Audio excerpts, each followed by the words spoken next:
Krishna. I welcome all of you to this program, Gurudev Ki Madhur Smritiyan. And today we are very fortunate to have among us a very loving devotee of Srila Gurudev, Pujya Kishori Mohan and Sudevi Didi with us today. I'll start this program with a Jai Dhwani. Jai Shri Guru Gaurang Gandharvika Giridhari Shri Radha Vinod Bihari Ji Ki Jai, Shri Radha Raman Ji Ki Jai. नित्य लीला प्रविष्ट ओम विष्णुपाद अष्टोत श्रीमद भक्ति वेदांत श्री नारायण गोस्वामी महाराज की जय। नित्य लीला प्रविष्ट ओम विष्णुपाद अष्टोत श्रीमद भक्ति वेदांत श्री वामन गोस्वामी महाराज की जय। नित्य लीला प्रविष्ट ओम विष्णुपाद अष्टोत श्रीमद भक्ति वेदांत श्री त्रिविक्रम गोस्वामी महाराज की जय। नित्य लीला प्रविष्ट ओम विष्णुपाद अष्टोत श्रीमद भक्ति वेदांत श्री स्वामी जी महाराज की जय। नित्य लीला प्रविष्ट ओम विष्णुपाद अष्टोत श्रीमद भक्ति प्रज्ञान श्री केशव गोस्वामी महाराज की जय। नित्य लीला प्रविष्ट ओम विष्णुपाद अष्टोत श्रीमद भक्ति सिद्धांत श्री सरस्वती गोस्वामी प्रभुपाद की जय। रूपानुग गुरुवर्ग की जय। वृंदावन नवदीप धाम की जय। अनंत कोटि वैष्णव वृंद की जय और भक्त वृंद की जय। श्री हरिनाम संकीर्तन की जय और प्रेमानंदे Hari Hari.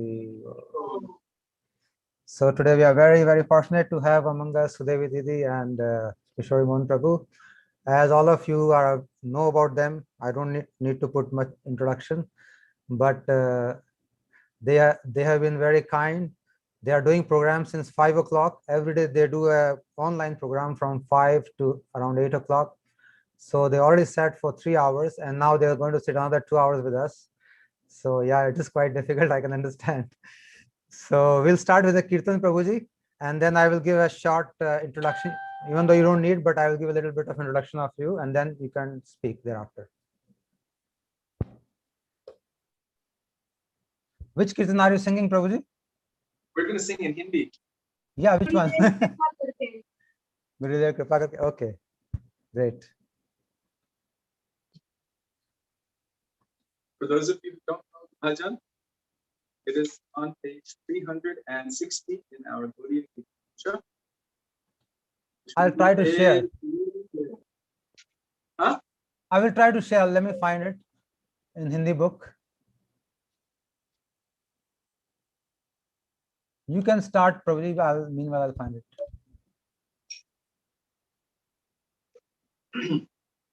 Gurudev ki jai. Gurudev kripa karke mujhko apna dina. Gurudev kripa karke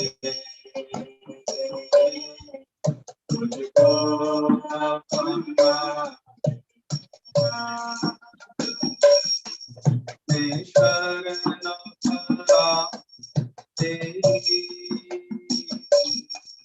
चरणों में जगा देता मेरी शरण आया तेरी चरणों में जगा देता चरणों में जगा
काम करूंगी मैं कुछ यहाँ पे बोलने वाली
Jai. भगवान की जय, पांच गुरु वर्ग की जय, गुरु परंपरा की जय. So nice, Prabhuji, so sweet. Thank you so much for that lovely kirtan for Gurudev. And पहले मैं अपने हिंदी भाषियों को बोलना चाहता हूं कि आज हमने अंग्रेजी से हिंदी में अनुवाद का विशेष व्यवस्था करी है। तो जो लोग हिंदी में इस प्रोग्राम को देखना चाहते हैं, सुनना चाहते हैं, उनके लिए लिंक मैंने शेयर कर दिया है और ग्रुप में भी लिंक दिया हुआ है। जो लोग ग्रुप के अंदर हैं तो उस लिंक को दबा के आप लोग इस प्रोग्राम का हिंदी में अनुवाद भी सुन सकते हैं। तो now I like to introduce, as you already know about Kishori Mohan Prabhu and Sudevi Didi. They have been very, very fortunate from the birth, I would say. Not everybody gets this kind of chance in this world to be with devotees from the very birth. So they were born in temple in ISKCON, and they have seen, and they have also have some leelas with Srila Prabhupad. They have had some prasadam from him, both of them.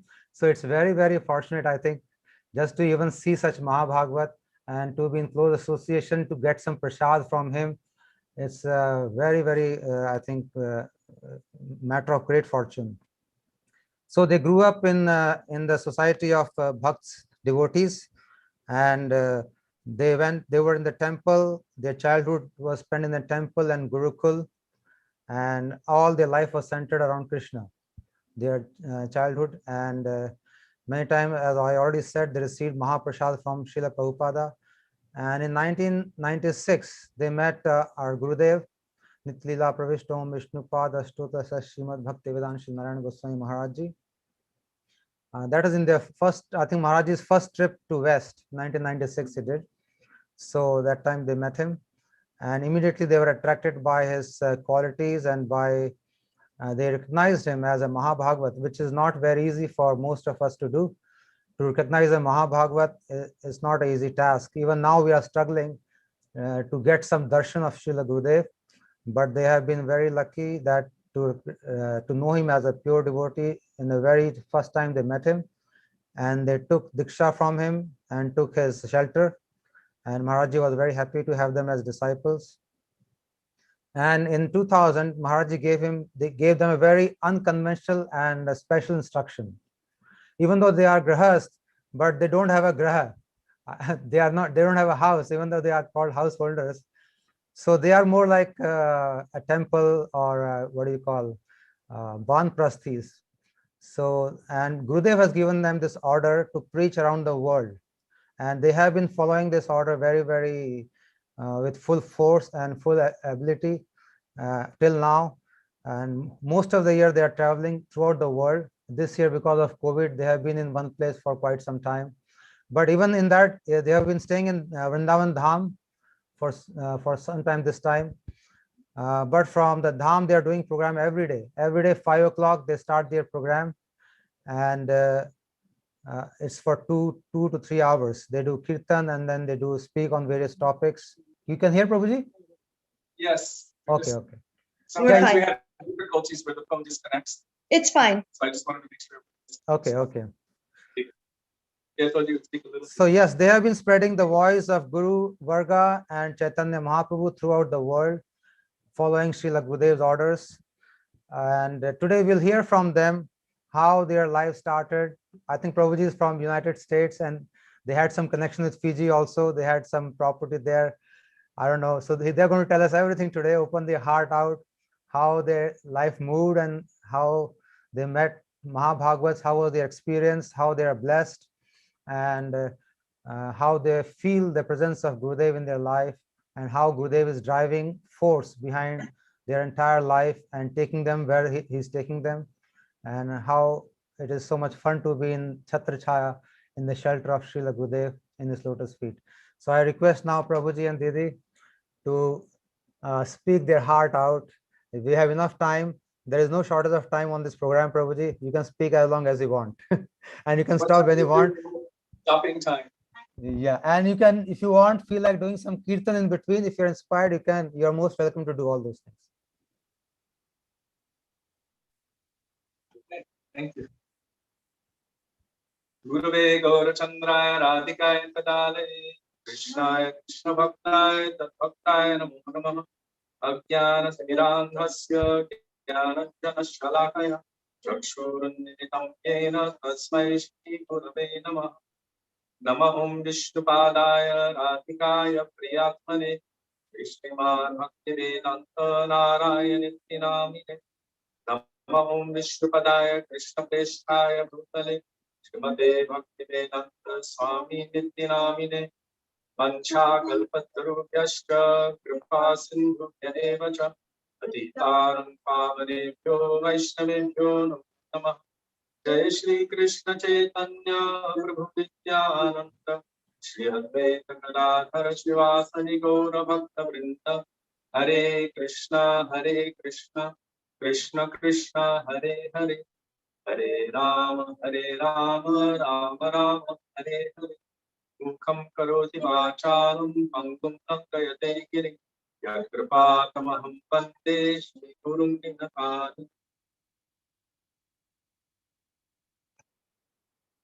So thank you very much, Ajay Prabhu, for arranging this opportunity for so many devotees throughout the entire year to be able to remember and share their experiences with Srila Gurudev, Swami Maharaj, but also their journeys on the path of bhakti, their association with so many Vaishnavas, and what has impelled them to move forward on the path of bhakti.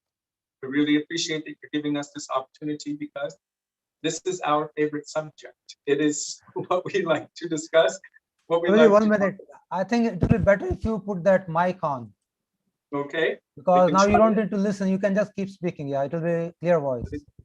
Turn the volume down here so yes. that it doesn't feedback. If I need to talk to you, I'll raise my hand then. Okay. Okay. The mic is right there. 1 second. Yes, yes. Was it hard to hear? Sorry? It was hard to hear. Yeah, the voice keeps cracking. Is this better? Yes, this is better. Yes. Hare Krishna. Does this sound better? Yes, much better. We just can't hear this is you. Better. That's the problem. Good? Sudevi, your voice is good. Prabhuji's voice is a little less. I can't tell. Okay. Yeah, you can see my thumbs up. Yeah, he's got his thumbs up. Okay. Sounds a lot better. Okay. All right. So, Dandava Pranama Vaishnavas. I was just saying that we really appreciate that Ajay Prabhu. I've known him since 1996, I believe. We have, sorry. Very young godbrothers together. And since that time, we have always maintained a bond of fraternal affection in discipleship to Srila Gurudev. He's hosted us many times at his home, arranged so many programs for us. In fact, it was him and his family that helped to look after us the first year or two that we came to India. We were completely lost and didn't know, and he was taking care of us. So we really appreciate Ajay Prabhu and his family. And whenever we see him, he reminds us of Srila Gurudev. So that's the best thing. So I was just saying that we really appreciate the opportunity that he's given us. Many years ago, Srila Gurudev was, how do you say, the devotees, some told him that there was some good reception for our preaching team. That time it was with Vishaka Didi, myself, Sudevi. And then later on, it was myself and Sudevi and so many different Mridanga players who came through. And Srila Gurudev heard, and he was looking at us with quite a skeptical look. And Sudevi said, Gurudev, we don't know anything. All we do is speak about you. And Gurudev said, oh, that's why. And so Gurudev was very pleased with that idea that we just speak about him, what we've heard from him, the interactions with him, the sweetness of him, his beautiful blue eyes, and how he charmed and attracted the hearts of everyone. And so because he expressed pleasure in that, that is our pleasure as well, to somehow endeavor to please Srila Gurudev. And by speaking about him, then automatically we speak about those things that are dear to him. So that is his Gurudev, our Srila Prabhupada, Srila Bhakti Siddhanta Saraswati Prabhupada, all of our Guru Varga, Nitai, Gauranga, Radha, Krishna. So it comes automatically. So when you were giving the introduction, of course, it's a very interesting thing because we're telling about us being born and raised in families of devotees. And being born and raised in families of devotees, this is a great opportunity.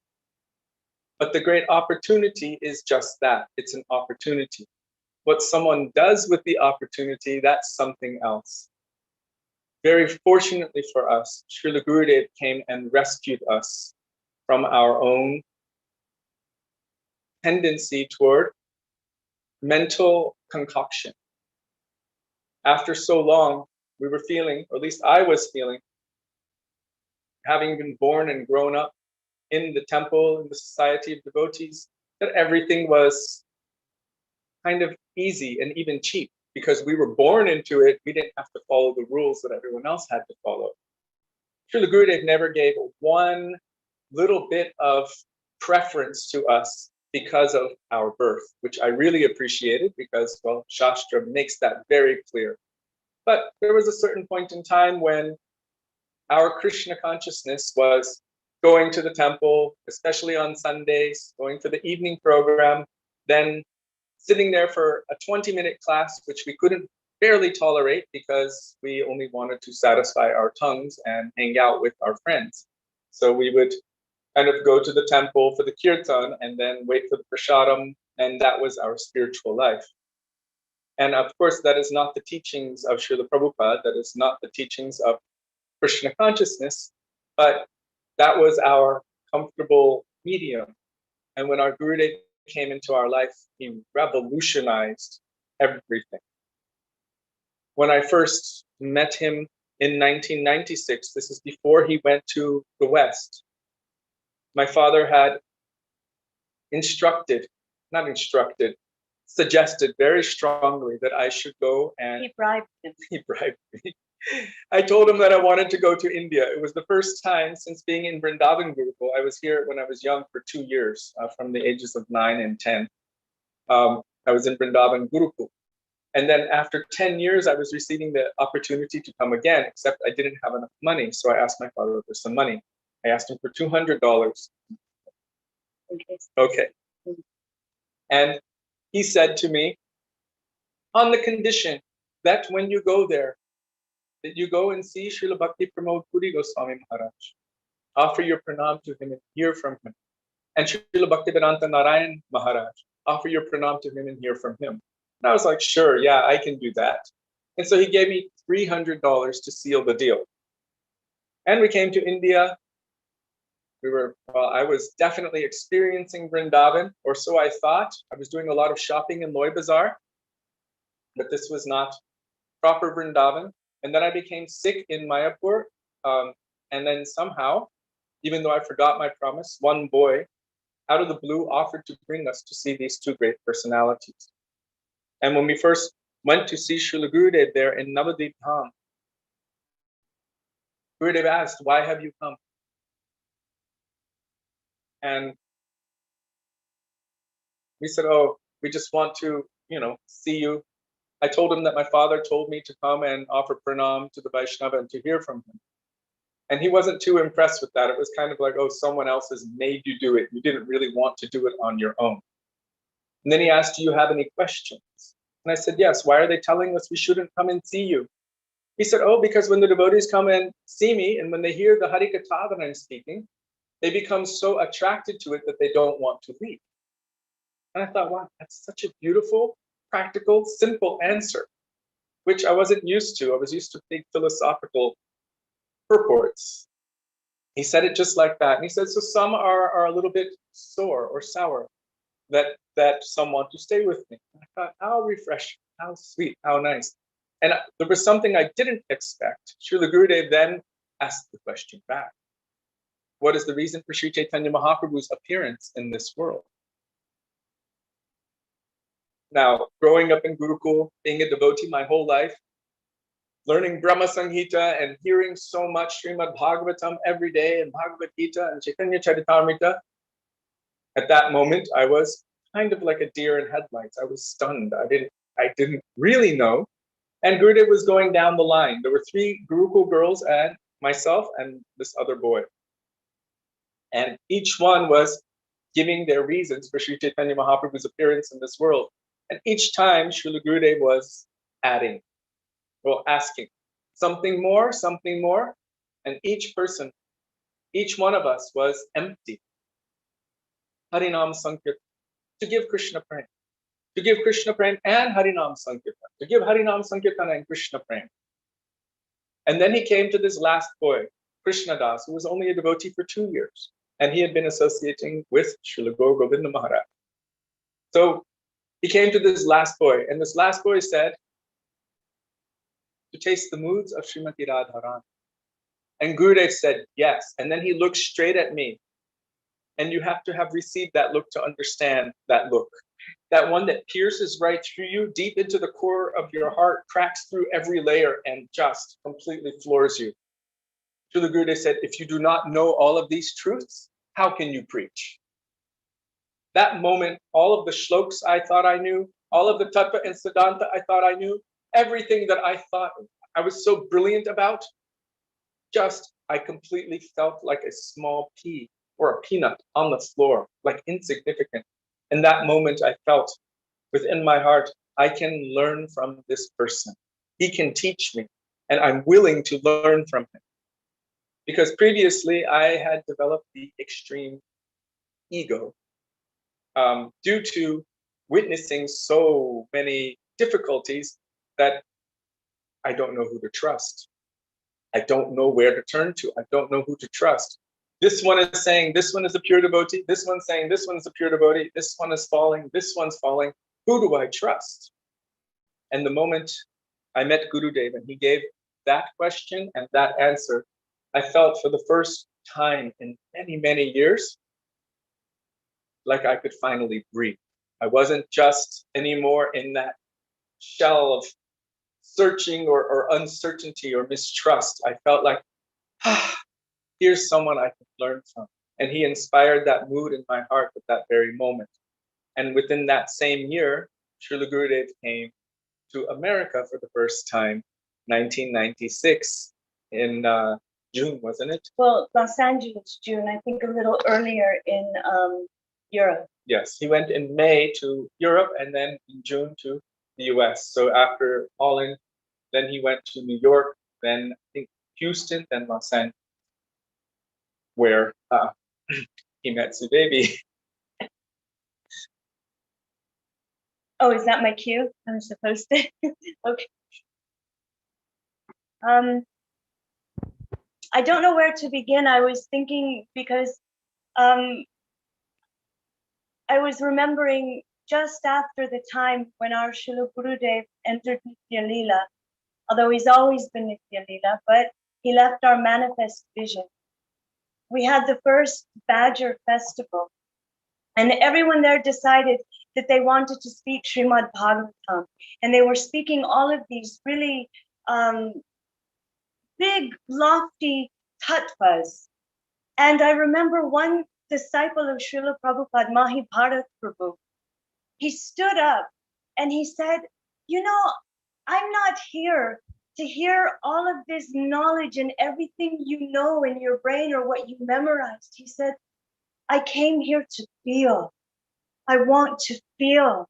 I want to weep in separation from my Gurudev, from Gurudev. This is what I've come here for. And so I very much appreciated that, because sometimes different devotees say, oh, we shouldn't speak about ourselves and our relationship with Gurudev because it's only about me. But then I'm thinking, how can I convey to anyone how my life has been so transformed and changed and beautified and become so extraordinary if I don't talk about how that happened and why and who did that? And if I can't share that, then the inspiration will only be something of the mind, what I've heard, what I philosophize, what I've tried to understand, but without putting my heart there, without being able to speak about my own relationship with our Gurudev and our Guru Varg, then it's like the inspiration is closed in. And why would anyone want to hear anything? I have to tell who my person is. What is my connection? That's the one actual thing that really binds us all. So I really appreciate that you asked this, what was your relationship? How did you meet Gurudev? What did he speak to you that really touched your heart? I find that is so important. And when he read that, your email, that this is what we would speak on, I felt inspired by that. And I remembered Mahi Bharat saying, I just want to feel. When he said that, you could hear the whole room gasp in approval. Yes, yes. And from there, the entire festival shifted to a festival of remembrance and separation of Gurudev. Wow. And it was just tears the entire time. It changed everything because everyone realized, oh, we're not here to show all of our gyan, all of our knowledge that we have or that we've read, or we're not here. We're here to speak about our heart. That heart manifested in front of us as Sri Gurudev. He moved and walked and talked and even smiled and joked with us. Let's talk about that. And then it brought everyone together and we were weeping in a beautiful festival. So this is reminding me of that, how that mood came from everyone's heart thereafter. So I'll start with my cookies from Srila Prabhupada. Cookie stories. Because you started with that. And I thought that, yes, it is extraordinary. That is the most extraordinary moments of my childhood. And the funny thing is our parents never let us forget it. That's why we might not remember so many things from our childhood, but we remember those cookies, not just because they were good, but because it was very much imposed upon us that this is an important moment and don't you forget it. So Srila Prabhupada, Srila Bhaktivedanta Swami, Srila Prabhupada, his headquarters was in the Los Angeles temple. And so we got to see him a lot, even though we were very young, from the age of not having any teeth to about 5 years old. On and off, we got to see him quite often. And we got cookies, we would give him flowers. Those cookies were amazing. Very, very tasty, very flavorful. We can remember them. Actually, one devotee in England, she ended up, when we went to England some years ago, she made Prabhupada cookies. She said, we used to make these cookies for Srila Prabhupada to distribute, and we knew your gurukul, so she made those cookies. Do you remember? Yes, that was Manjuali. Yes. So, what was I saying? So the cookie story that impressed the most on me was all the children were going up to Srila Prabhupada, and there was kirtan going on, and he was handing out. And the children would take the cookies and then leave. So my father told me, you should offer your obeisance to Srila Prabhupada. First, he said it to my sister, and she's older than me, so she had more shyness. She said, no, I can't. And I said, oh, I can do it. So I walked up, and Srila Prabhupada was there. He handed the cookie. And before I took it, I offered my pranam. So I went down, offered obeisance. I got up, ready to take the cookie. And he put the cookie down. And I was like, oh no, my dad did this. And Srila Prabhupada looked, and he got the biggest cookie on the plate, a beautiful smile on his face. And he handed me the biggest cookie. Oh, I was so happy. But this cookie remains permanently impressed in my mind and in my heart, because that was like everything. When I was naughty, and I was a very naughty little girl. So when I would do something bad, my dad or my mom would say, you know better. I had the name Saraswati. They'd say, Saraswati, you know better. You got the big cookie from Prabhupada. How could you behave like this? Oh, yes, I got the big cookie. Oh, I'm so naughty. Like this. So we understood that this was a very, very pivotal moment in our lives, that connection with the Mahabhagavat. even though we were too young to understand who he was, we knew he was special. We knew that he was everything to the devotees and to us. Our parents would wake us up and say his name. When they would tell us to go to sleep, the last thing they would say is Jai Srila Prabhupada. He is their blood, our blood. So that was everything for us. But these moments were impressed upon us. Fast forward many years, growing up in an environment where I wasn't being nourished.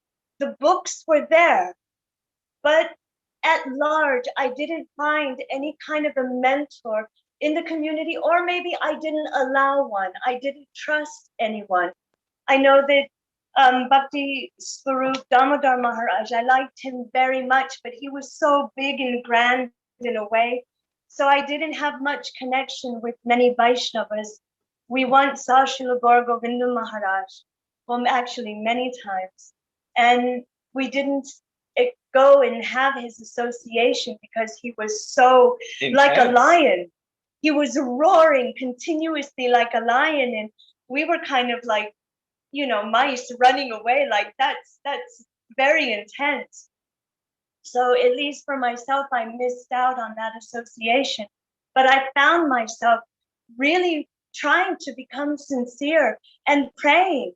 I wanted to be a devotee. I remember finally reading Srila Prabhupada's books and realizing, yes, I want to be a devotee. Never mind, I was born to believe a certain thing. That's on another level. But what do I really want with my life? And I read the Science of Self-Realization. And reading that, I was like, yes, this is for me. I want to be a devotee. I want this. So I started trying to go to lectures and to classes, but I would find in many ways a lot of hypocrisy surrounding me. So I became very much distant and on my own. So we had a group of gurukuls, and we would get together and read Srimad Bhagavatam, and it would end up just being jokes and laughing. They would tell jokes like, oh, how is Hiranyaksha killed? He was bored to death. So this is what would happen during our Bhagavatam classes. Then there would be all of these jokes. So I thought, okay, I'm not being helped here. So I started to read Srimad Bhagavatam on my own. And on my own, I realized something extraordinary. Within Srimad Bhagavatam, it's clear to me now that Krishna only spent a very short time in Vrindavan, but he spent 80, 90 years in Dwarka. So it's obvious Krishna wants to be in Dwarka, not Vrindavan. So my goal is to become a queen in Dwarka. I wanted to become 16,109. That was my goal. And I started crying and praying and chanting and begging Krishna. I used to pray to Mirabai. Oh, she didn't have this kind of guru-disciple relationship. Krishna came and saved her so many times. I'm going to be like Mira. I don't need a guru. I had never seen anything like it. I was like, okay, so that bedroom was her bhajan kutir. And if someone made a phone call, I would go and open the door a crack, and it would just be full of incense smoke and candles everywhere. And Amar Chitra Katha, you know, the comic book with Mira and Krishna, and she'd be sitting there chanting and weeping. And I was like, she's busy. I had no idea what she was doing, but she was praying to be someone else's husband, I guess. I mean, wife, the wife of Krishna, yeah. So I was doing this whole thing on my own, trying to figure out what is the goal of bhakti? What is the purpose of my life? I grew up in a temple called New Dwarka, and the deities were renamed Rukmini Dwarkadish. Srila Prabhupada installed them as Radha Govinda, Radha Krishna, but they called them Rukmini Dwarkadish. So I thought, okay, this is my Ishtadev, and this is my life, and I want to this is my goal in bhakti. So I started really calling out and praying. And then I met a disciple of our Gurudev, and she started trying to talk to me about her guru. Srila Bhaktivedanta Narayan Goswami Maharaj. And I thought, oh, I don't want to hear about your guru. I'll hear about Krishna, I'll hear about bhakti, but not your. So she would trick me by saying, oh, once my Gurudev said, and then she would tell me beautiful leelas. Anyway, to make a long story short, she sent me a book at one point, Going Beyond Vaikuntha. And I read this book and I thought, oh my God, this personality has taught me something. Before then, it was only Srila Prabhupada's books, nothing else. But I read this and I felt very deeply that this person has helped me. And I found out that he was coming to America in just a couple of weeks. So I was very excited and I wanted to see him. I went to the airport, and upon having that first darshan of Gurudev, all I can say is my life changed in that moment. It was like breathing to me. I knew that he was my Gurudev and that I was his, that everything else in this world no longer mattered. It was everything was him. And at that time, Kishori Mohan Prabhu was working in another state. So he was in Washington and I was in California. My family was also gone. No one was around to stop me. So I ran away and I joined, let's say, the Gaudiya Mats, the Hare Krishnas. She ran away and joined the Hare. I ran away and joined the Hare Krishnas, even though I was living at the temple. I ran away and I was so astonished by hearing Srila Gurudev. And the first things he began to tell was his relationship with our Srila Prabhupada. And it touched me to the core. I had never heard anyone speak about our Srila Prabhupada in that kind of a bosom-like friend, how they would cook together, how they would do kirtan together, how they would have open-hearted dealings together. And Gurudev, how he would laugh about how Srila Prabhupada was so addicted to Mathura Pera. So these kinds of things were melting my heart. And I thought, he knows my Prabhupada. And then I realized, no, he's not my Prabhupada. He's his Prabhupada. Our Gurudev knew him better than any of us. Then he began to delineate the path of bhakti. Who is Chaitanya Mahaprabhu? Who is our lineage? Who is Srila Rupa Goswami? Why is he Sri Chaitanya Manobishtam? How did he establish what Mahaprabhu came to give? What is it that he came to give? And Gurudev started refining and bringing that to Srila Prabhupada. That's what he has come to give. That very same thing, Gauravani Prachar. And I was astonished. So very quickly after, Srila Gurudev bestowed Harinam and Diksha on me. When we were in California, maybe 2 weeks after I had met him. Actually, he told me, you should come to me in the morning at 7 and don't eat anything. She had already been chanting a minimum of 23 rounds of Hare Krishna Mahamantra on her Japamala and another 10 rounds of Jagannatha Swami Nayana Patagami Avatume. I was making everything up. But she was doing that every day for years with intention. So it's not like she wasn't preparing herself. She just didn't know exactly what she was preparing herself for. But Srila Gurudev heard that prayer and came.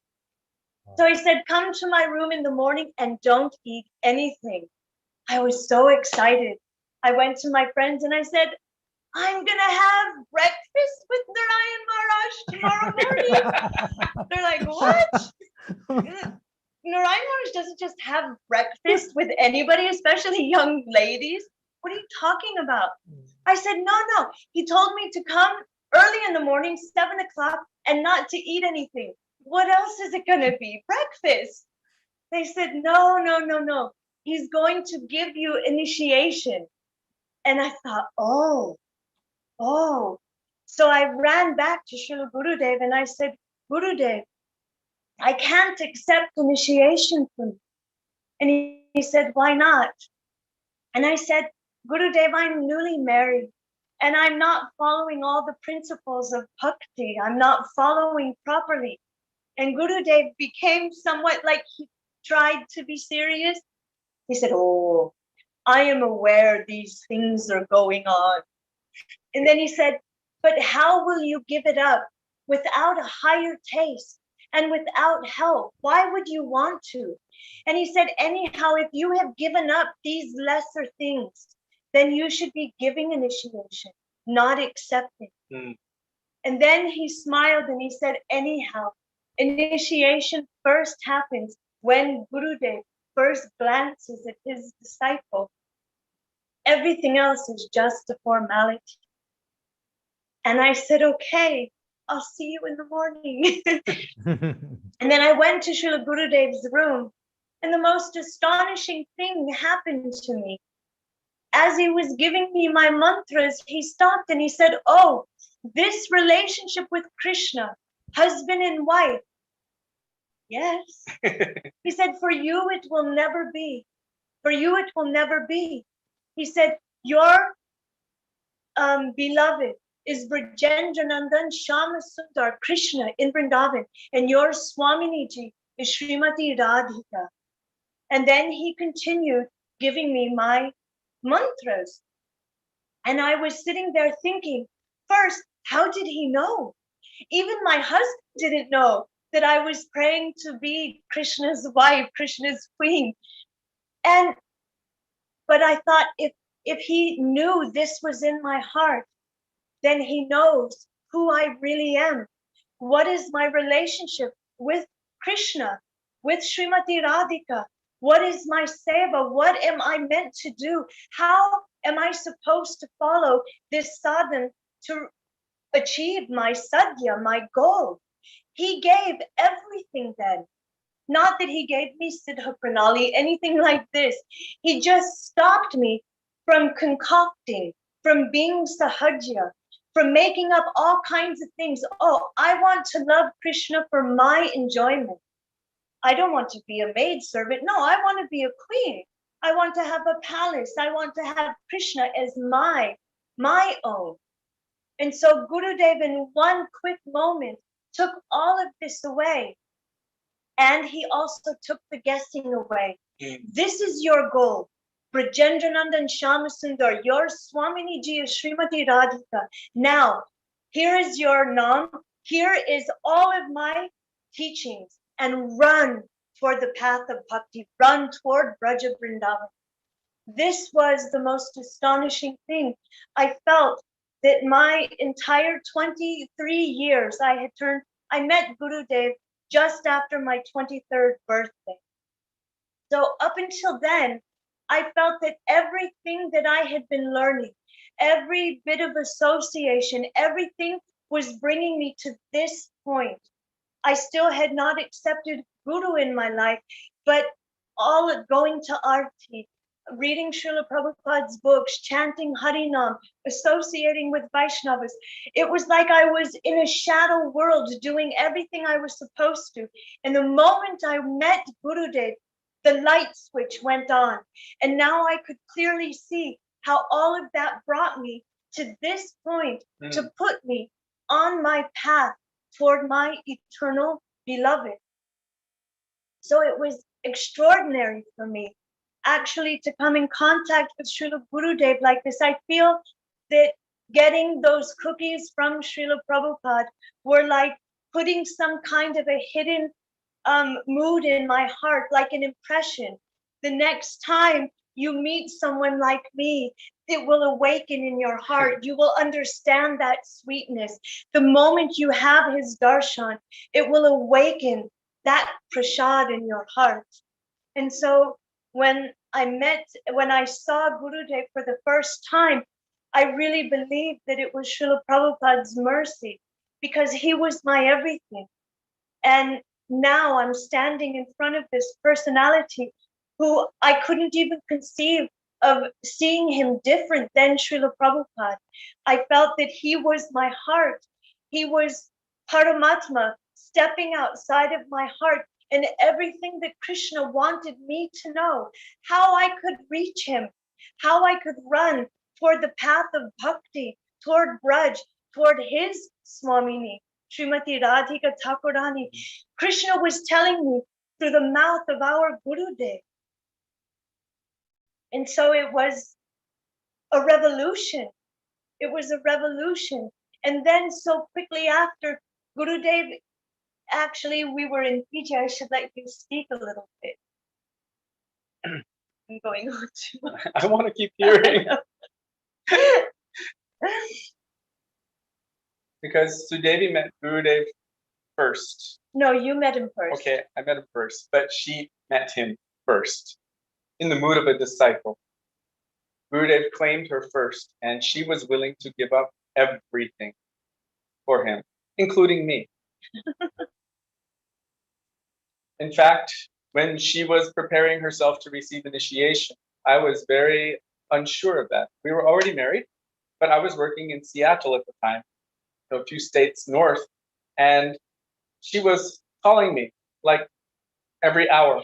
Actually, the devotees told me, Gurudev, he will ask if your husband has given his consent to be initiated. He didn't want to create problems between husband and wife and all of this, especially his first tour in America. He didn't want to split up families afterwards. So I have a difficult time understanding spontaneity. I like things to be He doesn't like change. fixed. I don't like change. And so my understanding was, okay, well, you have to be chanting a minimum of 16 rounds a day for 6 months, I think it was at the time, or a year, before you get, but aspiring for a particular guru, which she had And not learn been a doing. certain amount of Learn a shlokas. certain amount of shlokas and things like that. So my mood was, I liked Gurudev. I had met him previously, and I thought it's a great idea, but not so quickly. I think you should give it some time. And Sudevi just kept saying, I don't know how much time I have left. What if I die tomorrow? Then I'll regret it forever. She was really like, I could feel, and she was writing letters to me too. Somehow the letters were moving very quickly. She still kept all of them. And I was responding back, like, who are you? What is going on? But finally, she was trying to get my blessings, my permission, because Gurudev didn't want to disrupt anything within the family relationship. And finally, it was like, she's like, I just need your blessing. I just need your blessing. And I was working at the time, and I just had to get off the phone and go back to work. It was the night before my initiation. And I just said to her on the phone, I just said, pretend to sneeze. And she said, what? I said, pretend to sneeze. And she said, achoo. And I said, bless you. And she said, thanks. Boom, hung the phone up and ran and took initiation from Gurudev. But her mood was really, if she needed to give up her family, if she needed to give up her husband, she needed to give up her society, whatever it was, Gurudev had attracted her heart. And then I was thinking, what am I supposed to do? Now she's Gurudev's disciple, and what's going to happen to me? So I started really meditating on Gurudev and trying to think of, okay, can this person become my guru? Interestingly enough, as he made his way up the coast toward Canada, he actually stopped in the place, in our very house where I was working, and he stayed there overnight. So that afternoon, he gave a class, and the next morning, he gave a class. And I remember when he came, I was watching him, because between the time that he gave her initiation and the time that he came to see me, he came for me. I think he came for me. The time that he came to claim me in Seattle, every night I was having dreams of him. And they were like, he would get off a train and I would see him, and we were best friends. And we hadn't seen each other in so long. And he got this big smile on his face, and I got this big smile on my face, and we would run toward each other and embrace each other and spin in circles every single night for like 3 weeks. And I was like, wow, this is quite interesting. And then he comes to our house, which was a t-shirt factory. We had 15 people living in this small house, and every day we would go out and sell t-shirts in the tourist locations of Seattle. And we were even manufacturing the t-shirts in that location. So Gurudev came and stayed in that place. And that was quite impressive to me, that here is a big, important, prominent, sannyasi, elderly, senior, guru, and he's staying in such a meager, simple situation. And I remember feeling, wow, he's not attached to any of these big grandiose things. I mean, when we were little, we were deciding to choose gurus based on the, whether they ate chocolate or how expensive their curtains were, or if they had golden bathroom taps. And in this case, he was so simple and so gentle and so personable, so accessible. And it was impressive, to say the least. Impressive. He made a great impression. So I remember sitting there as Srila Gurudev was speaking, and he was having Shamarani Didi read from Srila Prabhupada's books. It was Nectar of Instruction. I had just read that book like 3 times in a row. And still, somehow I had only skimmed the surface, although I thought I was very deep. And as Srila Gurudev was hearing it, then he would comment, he would start speaking. And there was one word that came up, I think it was the word when. And Srila Gurudev at that time, he said, here, it does not mean this, it means this. And I remember watching him thinking, what am I supposed to get from this person? Guru Mukha Padmabhakya, from what is emanating from his lotus mouth, what does it all mean anyway? And then he said, it means this, it doesn't mean this. And suddenly it was like a hurricane hit me of, oh my God. On my own, I was just skimming the surface. He's actually going deep and revealing so many essential truths that he is making make sense. He is translating this literature to me in a way I can actually understand something.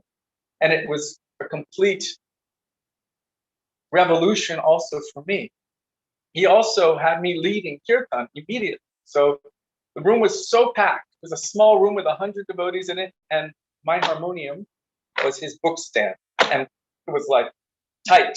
So we were sitting quite close to each other, and I sang Gauranga Balite Habe, which I had learned from hearing the cassettes of him singing it. My service in the Los Angeles ISKCON temple was cutting the afternoon fruit offering for the deities there. And for some reason, I had 100 different cassettes to listen to, but for some reason I thought, this is real kirtan, and one day I want to go to India and learn from him how to lead kirtan or how to sing kirtan.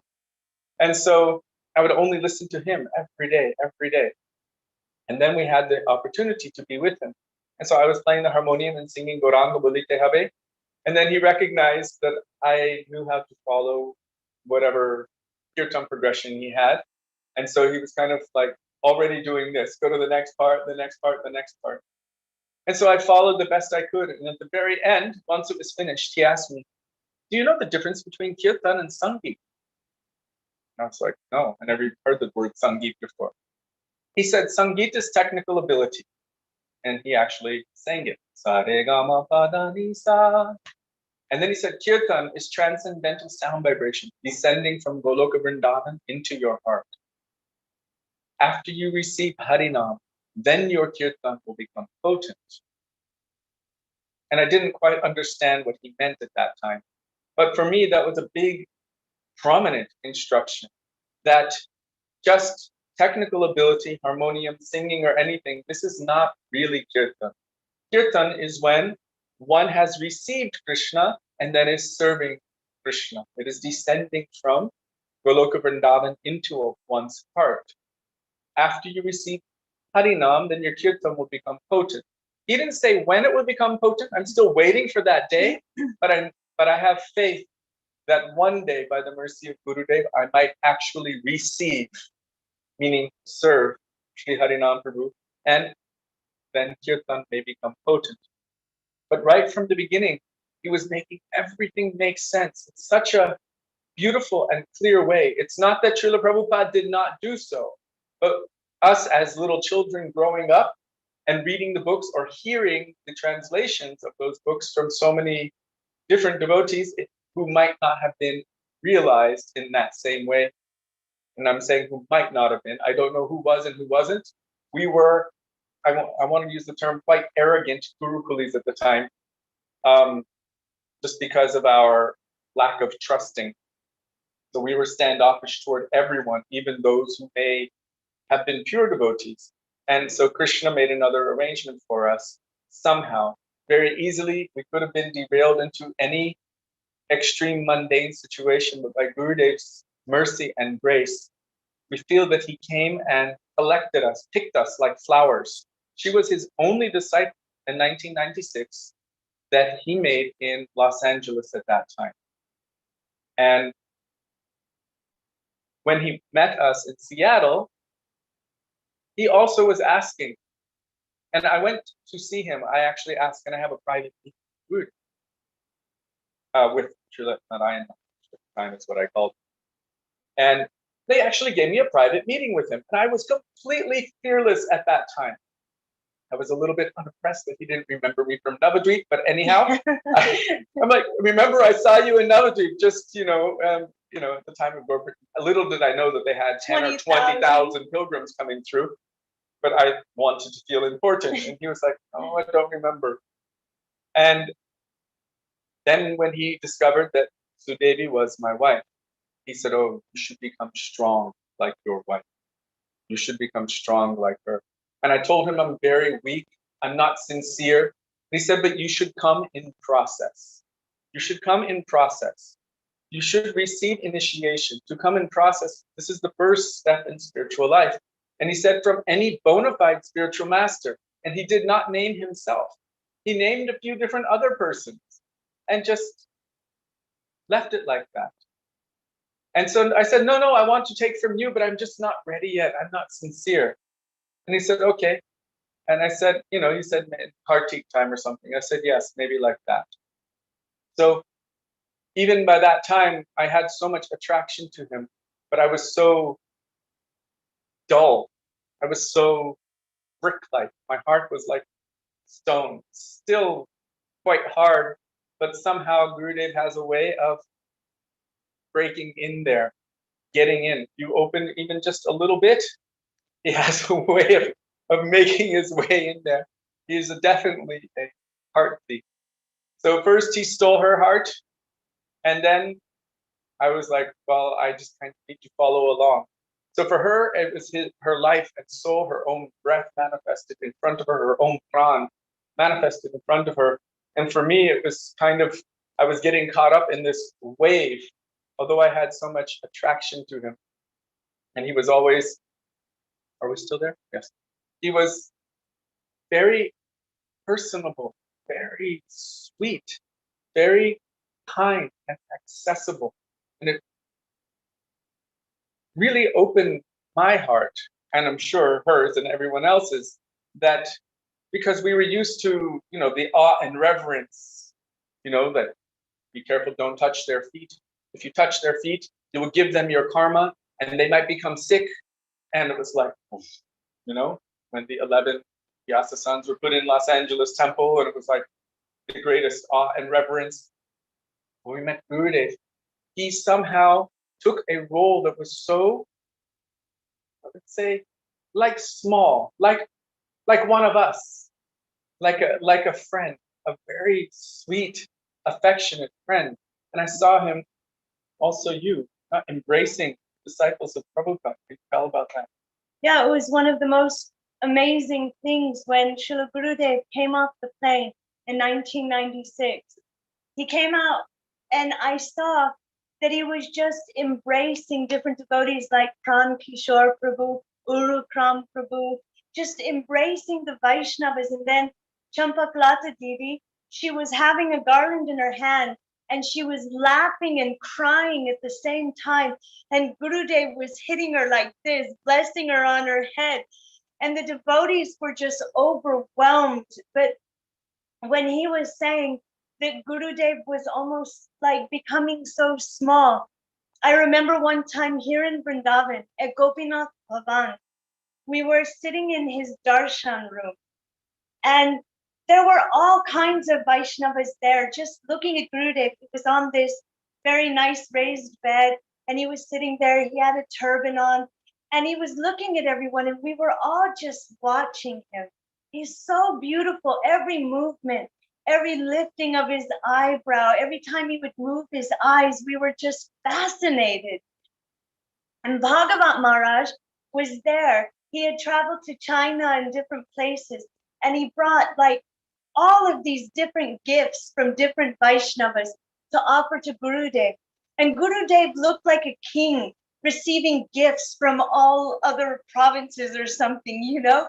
So Bhagavat Maharaj is giving him gifts and Gurudev is looking at them and then he's looking at us and we're like, wow. And he could see that we had so much awe and reverence. We were having this Aishwarya mood toward him. Like a king, you know, oh, he's like untouchable. He's so like big and we're so small. And then Bhagavat Maharaj brought a mirror.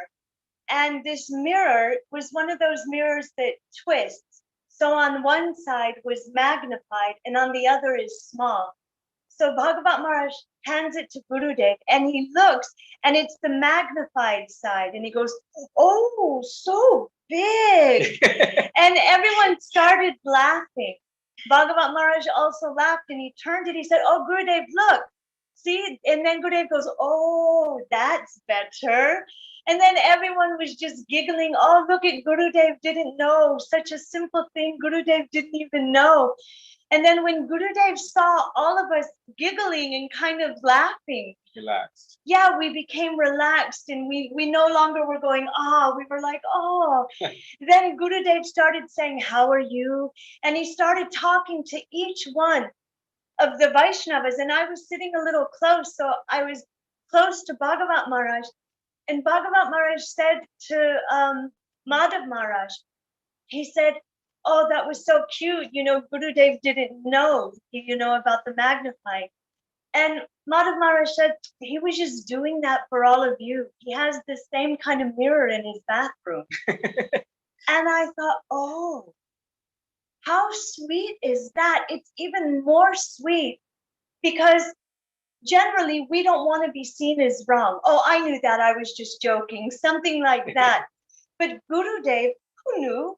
He knew that there was a magnifying and that you turn it. He has one of those. But yet he let himself look like he didn't understand it, just so that that high and mighty mood that we were seeing him in, it came down. And we were with our hearts open thinking, oh, we have to help him. He doesn't know this simple thing. And then immediately when he saw our hearts began to open, he immediately started, as he said, if there's even a crack open, Gurudev would enter. So he just started speaking to everyone and melting our hearts. I saw him do this so many times. And I just was reminded of that when he said that he became like so small. When he did that, it was so beautiful for me that he wanted us to be able to come to him, to relate to him.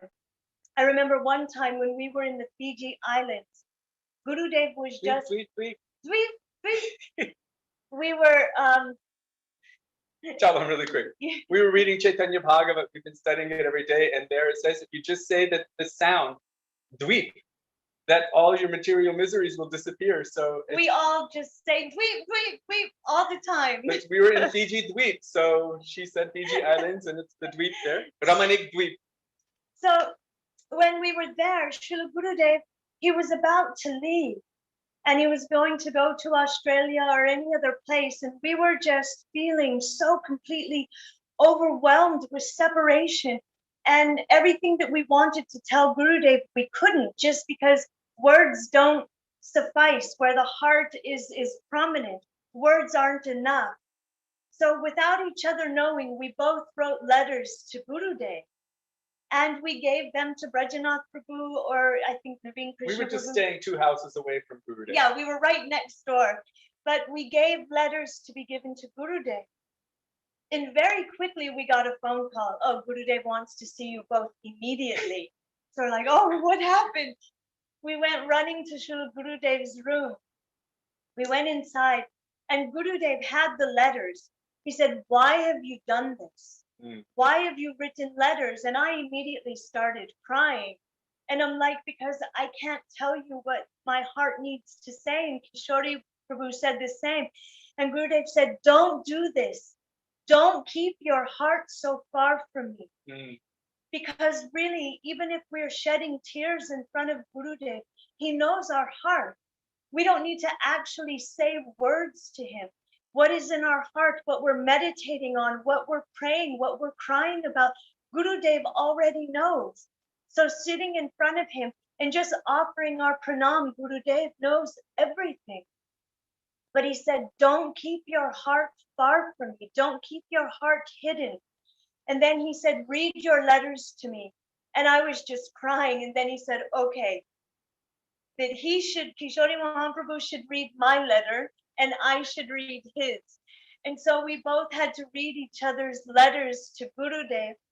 But it was just this beautiful mood about how he didn't want us to keep ourselves very distant from him, whether it was in a mood of awe and reverence, Aishwarya mood, or even this, I can't speak my heart to you. No, like an open book. If I can't even bring out the words, it doesn't matter. Gurudev knows my heart. He knows what is going on. Should I want to say something? No, I was just remembering the telephone. Telephone. Yeah, remember when we were sitting on the couch all the way on the other side and Gurudev was on the telephone? Can you tell us? So this is also in the Fiji Islands. Once We had many interactions with Srila Gurudev when he would come to Fiji because we were living there at the time. And the devotees told us, he came here for you, and they would push us in his room. they would just put us in his room and we wouldn't know what to say. And Gurudev would just be waiting, come sit down. Well, one time Gurudev came out of his room and was like, where is everyone? He said, I'm lonely. Because we were getting ready for a program and we were filling the vans with different things and we had to cook. We had to do so many things. And Gurudev wanted to give Hari Katha, but we also had to prepare for the program. And we're like, Gurudev, and he's like, I'm lonely. He wanted to tell us about Krishna. And we're like, but Gurudev, we have to do this seva. Anyway, so he was in this house and Kanti Punja's house. And Kishori Mohan Prabhu and I were sitting on this couch just talking. And Gurudev came out to take a phone call. This is before cell phones. So he had to come out of his room and take a phone call. And he sat down on this stool. And he was just on the phone. And we were just sitting on the couch watching him. Like, oh, my Gurudev, he talks on the phone.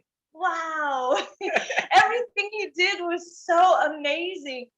So he was just talking on the phone and he was looking at us and kind of smiling. And we're like, wow, Gurudev. And then he got off the phone and he looked at me and he said, oh, you should also call me from time to time. And I was like, okay. And so then he just took his fist like this and he put his fist to his ear and he looked at me and he said, hello, my darling daughter. And I was just looking at him. And Kishori Mohan Prabhu said, he's playing phone, pick up the phone. And I said, so I put my fist to my ear and I said, hey, Gurudev, how are you? And he looked at me and said, I am fine. And I said, so what are you doing? And he looked at me, he said, I'm talking to you.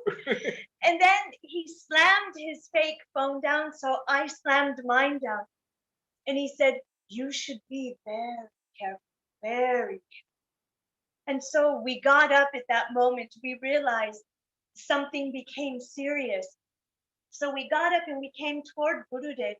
And he was watching me and he said, Krishna, he will try to make you the queen in Dwarka.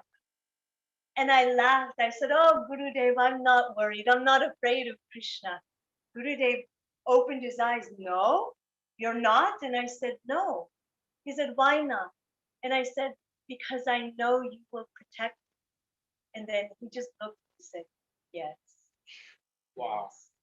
And that brought also what happened before I was initiated, that he stepped in and protected me from my own material aspiration to enjoy Krishna. One other thing I wanted to tell, because and I'll give you another few minutes, but I wanted to tell this when we were already married before we came to Srila Gurudev. But in 1996, Gurudev performed our wedding ceremony in Seva Kunja in Vrindavan in his Rup Sanatan Gaudiya Ma upstairs. where he has the Seva Kunj painting. Ajay Prabhu, were you there? We can't hear you. One second. It's gonna sound like feedback. Hello? Radhe Radhe? Yes, can you hear? One Hari second. bol. It's okay, Prabhuji, carry on. Oh, we can't hear it. It's okay, it's Sorry. okay.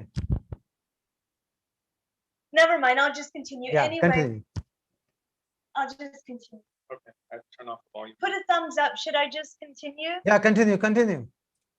Radhe Radhe? Yeah, I don't see any Okay, volume so switch. Srila Gurudev, He he did was our there. ceremony. He was there. Yes. So Srila Gurudev, he actually, there was so much chaos surrounding this because no sannyasi in the history of Gaudiya Vedanta Samiti, I don't even know, maybe Gaudiya Mat, they had never done a wedding ceremony. Traditionally, no sannyasi does a wedding ceremony. Our Srila Prabhupada also said that this is forbidden for sannyasis, but in order to preach the mission of Krishna consciousness, he had to make some adjustments and do those marriages. So it had not been done before in Gaudiya Vedanta Samiti. And it was a big problem. Everybody was going crazy. Everybody was having, one day it was on, one day it was off. And actually, it was Srila Gurudev who said, have you had your Vedic wedding done? That was when we first arrived. Yes, and we said no. And he said, I will do it for you. So Gurudev was planning on doing our wedding. And one day I walked in his room and there was a big meeting going on with big people about the wedding. And I went in Gurudev's room and he smiled. He said, oh, where is your dowry? I said, dowry? He said, yes, where's your dowry? And I said, but Gurudev, you're my father. He said, I have to give? I have to give the dowry. I said, yes. And he just said, oh, no. It's so cute. So we had finally, on the last day of party, we had our wedding ceremony. And because it was such a big deal, our fire yagya was a ghee lamp. One small diya, one wick. And all the Vaishnavas were sitting there, and Gurudev was sitting there, and Tirtha Maharaj was doing all of the mantras, Shubhananda Prabhu. And Gurudev would stop and tell what the mantras mean. And then finally, we went and we circumambulated Seva Kunja, the beautiful paintings of Gurudev's heart. So we did parikrama there 7 times. And then Gurudev said, he said, in your dictionary, the D word is not there, means We don't know it. there will be no divorce. He said, if you want to have any kind of divorce, he said, first you must come to all of those who are present here that witnessed this marriage ceremony that you have bowed in front of. He said, you will have to gain their permission. Then you must go to all of the senior Vaishnavas and ask their permission. Then you must come to Thakurji, to Seva Kunja, and ask Radhika and Krishna that you can get a divorce. And he said, and at very last, if you go to Seva Kunj, you'll go, there upstairs is the Seva Kunj, and then at very last is Gurudev's room. And so he said, at very last, you can come to me, and the answer is no. So all of that, but he was so strong on this that we should be proper. He taught us from the beginning, whether it was our marriage vows, whether it was taking initiation, whatever we were doing, when we were dealing with Vaishnavas, we should be honest, we should be straightforward, and we should follow. We shouldn't take any of these things lightly. Nowadays, it's so easy. People just, oh, I'm not happy anymore. I'm leaving this person. Oh, I made a mistake. Gurudev said no. Even one time, we had a big fight. We were in Canada. We had a huge fight, Kishori Mohan Prabhu and I. And the next morning, or was that Fiji? I don't It remember. could have been both places. But in one of these, We had a big one in Canada too, but this one was in Fiji. so we went to see Gurudev the next morning. And I mean, we were up all night fighting. So we went to see Srila Gurudev, and Gurudev looked at me and he said, you should not yell at him or he will cry. but he knew everything. He knew what we were doing and how I was so angry. And he was teaching us that we might pretend that Gurudev isn't witnessing everything that is going on. We think, oh, only when I'm chanting my mantras, only when I'm chanting my Harinam. But Guru and Krishna are always present. It's why we can't pull one over on them. They see everything. They know the true intentions of our heart. And Gurudev taught us from the beginning, whether it's our material life, it should be utilized for Krishna's seva, for Gurudev's seva, and at the same time, it should be done honestly, and we should live in that kind of a character. He said, I want even one Western disciple, husband and wife who don't divorce. I want one example. This was in the early 90s. And Kishori Mohan Prabhu and I thought, we might never be able to do any seva for Gurudev, but we can do this. Let's be that married couple that try to serve him and not get divorced, not be like that, that we can at least stay married to serve him.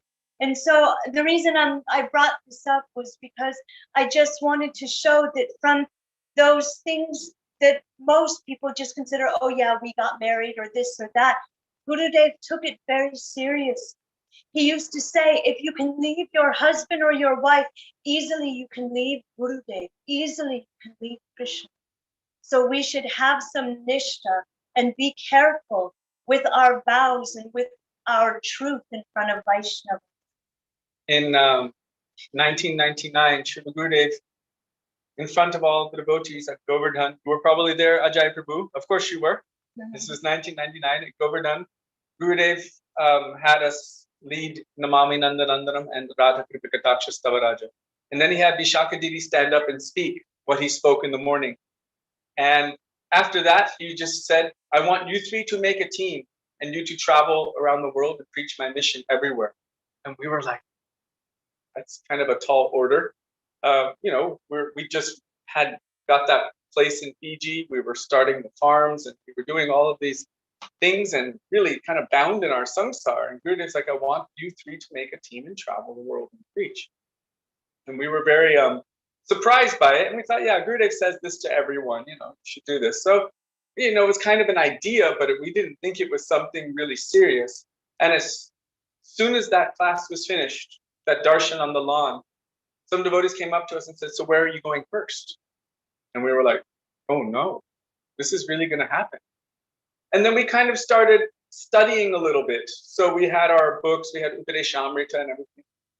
And after Kartik was finished, we went to see Srila Gurudev and Sri Keshavji Gaurimath in Mathura. And Gurudev said, what are you still doing here?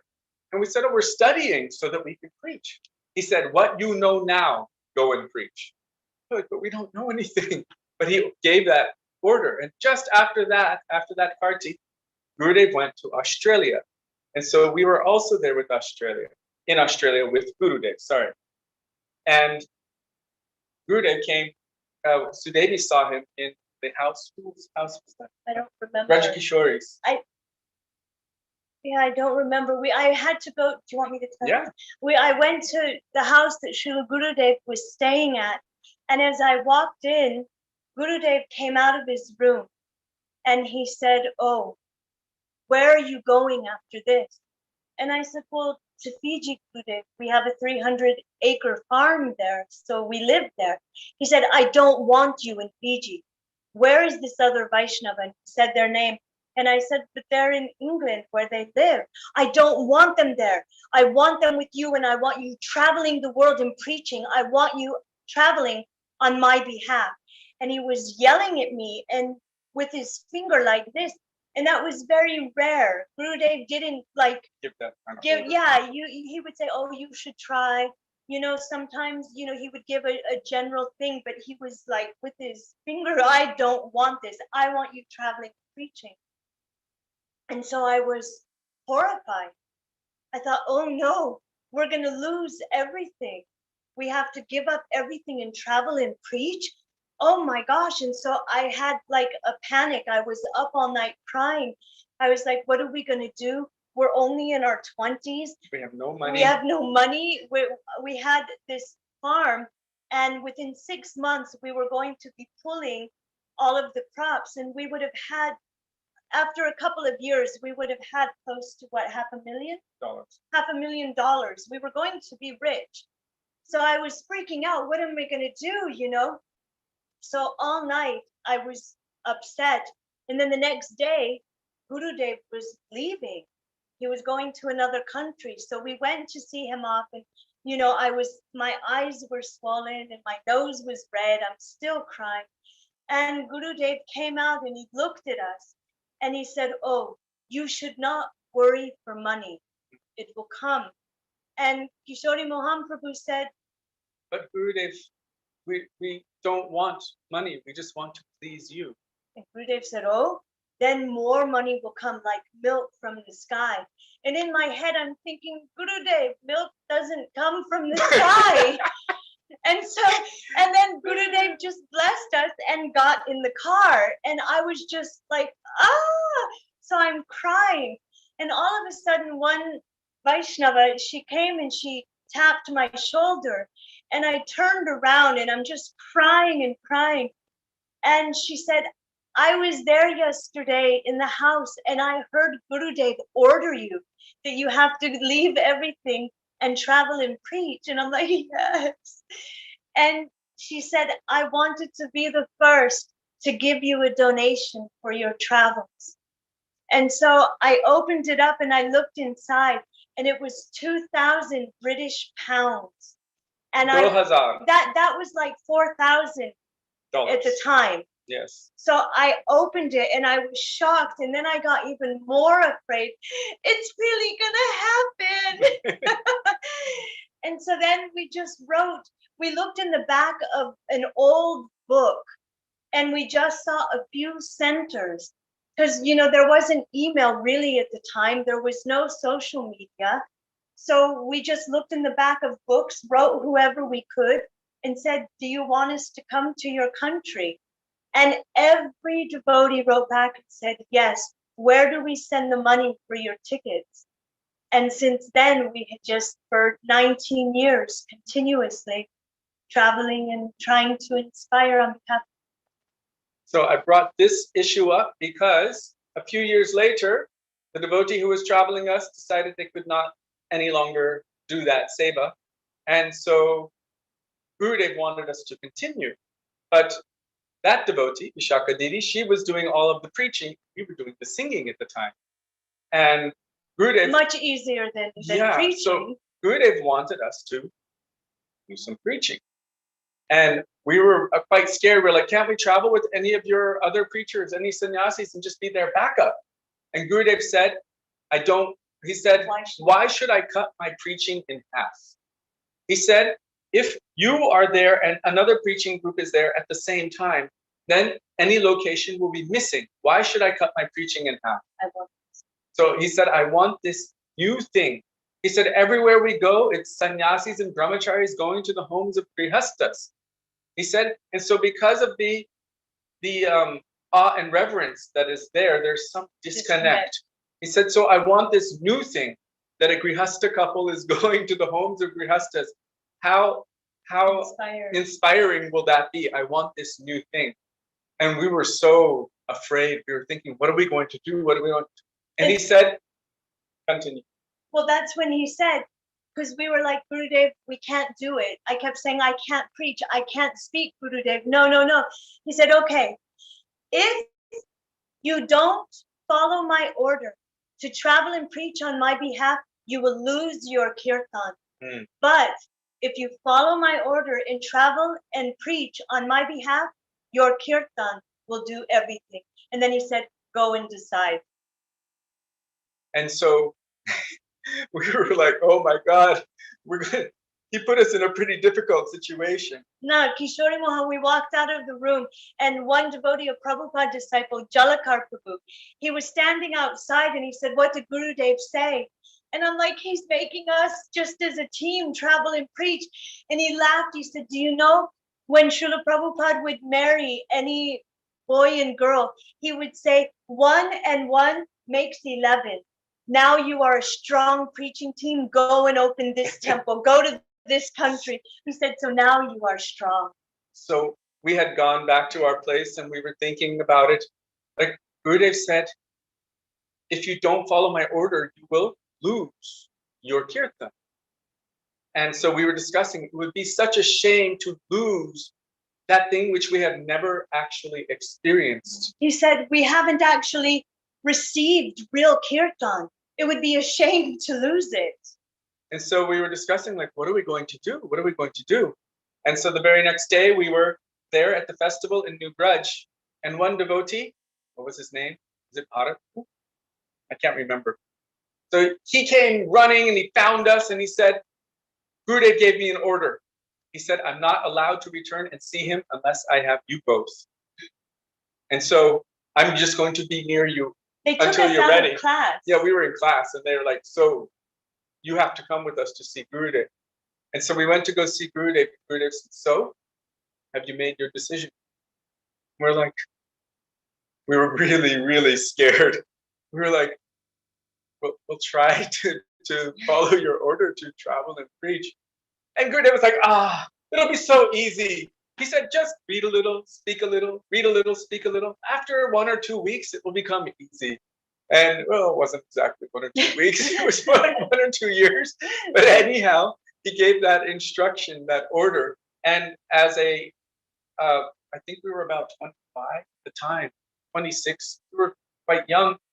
And he just basically took over and he sent us continually traveling around the world from that time and always reporting back to him. Sometimes, we would collect any donations and give it to him. And when other devotees would be there, sometimes we'd give a donation, say, oh, you don't have to give me anything. How will you maintain? And then he would look at the next one. You have to give me everything. So he was very, always encouraging us, always giving us so much inspiration, and like his little children. And I felt like that. Like the very first time I saw him, well, not the very first time, but when I saw him that time in Navadip in 96, as all the devotees were about ready to leave, one after another was offering obeisance to him. Except it was different than what we were accustomed to in ISKCON. In ISKCON, you weren't allowed to touch their feet because you would give them your karma and you might make them sick. Here, there was one devotee, they touched his feet and offered their pranam. The next one, touching the feet, offering their pranam. The next one, put their head on his feet. And I was like 6 or 7 in the line. The one that went before me, she put her head on his feet and just boom, boom, boom. And I was thinking, I guess I have to do that too. So I just copied her. I put my head on his feet, and I just felt like a puppy, a baby dog that was just so excited to be there, at the feet of his master at that time. And Sudevi also in the beginning, she told Gurudev that she was afraid to touch his feet. No. I'm not going to tell your story. I told him, I'm afraid to touch your feet because I don't want to give you my karma. And he said, oh, you shouldn't think like this. He then began to tell that the perfection of the head is to put your head at the feet of the Vaishnava, your hands to touch them, your eyes to have their darshan, your nose to smell the garlands that they've worn, your ears to hear their harikatha. And then he said, from every pore of their body, of a transcendental personality, prema bhakti is emanating. He said, Gurudev would say, prem atoms. So we should finish. So apparently we have a lot more to say, but it is after 9:30 here in Vrindavan. And it feels like we're just getting started. Actually, Srila Gurudev has given so much. And we just told some of the foundational interactions that we've had with him, what lessons he gave in our own interactions and dealings regarding her initiation, regarding when I first saw him and how he was treating us, that if you don't know this basic thing, how can you preach? So in every interaction with Gurudev, some people think, it's just an interaction, it doesn't have much meaning. But actually, because he's a transcendental person, everything, every lesson he gives, everything that he would say, it has such deep meaning. And as one is progressing or moving or even shifting on the path of bhakti, each interaction, because it is not mundane, will bring new and new jewels with it. And we've experienced this over and over again, that it's not some mundane, static thing. Oh yeah, remember when that happened 20 years ago? And that's just the way it is. But when Gurudev is giving some instruction, like what he told her, if you've already given up all of these lesser things, then you should be giving initiation, not accepting. And that is verified by the very first verse of Upadeshamrita. So through the medium of his practical, sweet, and affectionate dealings, he was also revealing all of this essential tattva siddhanta, the teachings of our Rupanuga Guru Varga.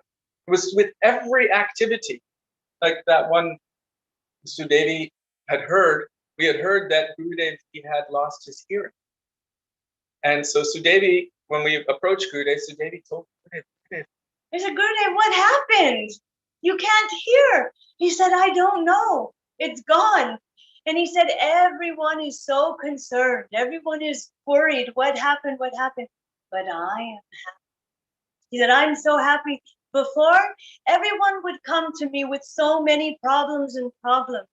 He said, now I see people coming and they're moving their mouths and saying so many things. But all I hear them say is Hare Krishna, Hare Krishna, Krishna Krishna. And also that one.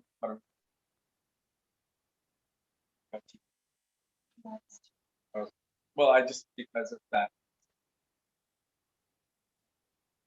Once I was hearing that Srila Gurudev contracted tuberculosis when he served an Ananga Mohan Brahmachari.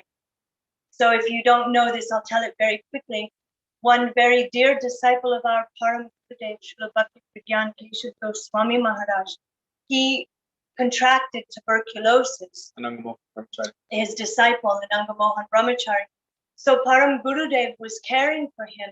And after some time, Gurudev told Param Gurudev, you have so many more important things that you should be doing, because no one would take care of it. They were frightened. So Gurudev said, I will do it. So Gurudev took care of Ananga Mohan Brahmachari. And if you've heard Gurudev speak this, or if you read in Param Gurudev's biography, Gurudev tells how he realized that this personality was not ordinary. He started to call out, Ha Krishna, hey Radhe, hey Gurudev, you have come, you have come. And he started calling out to them. Gurudev jumped up and grabbed his feet. And he said, don't forget me. Remember my name to them also. But Gurudev contracted tuberculosis.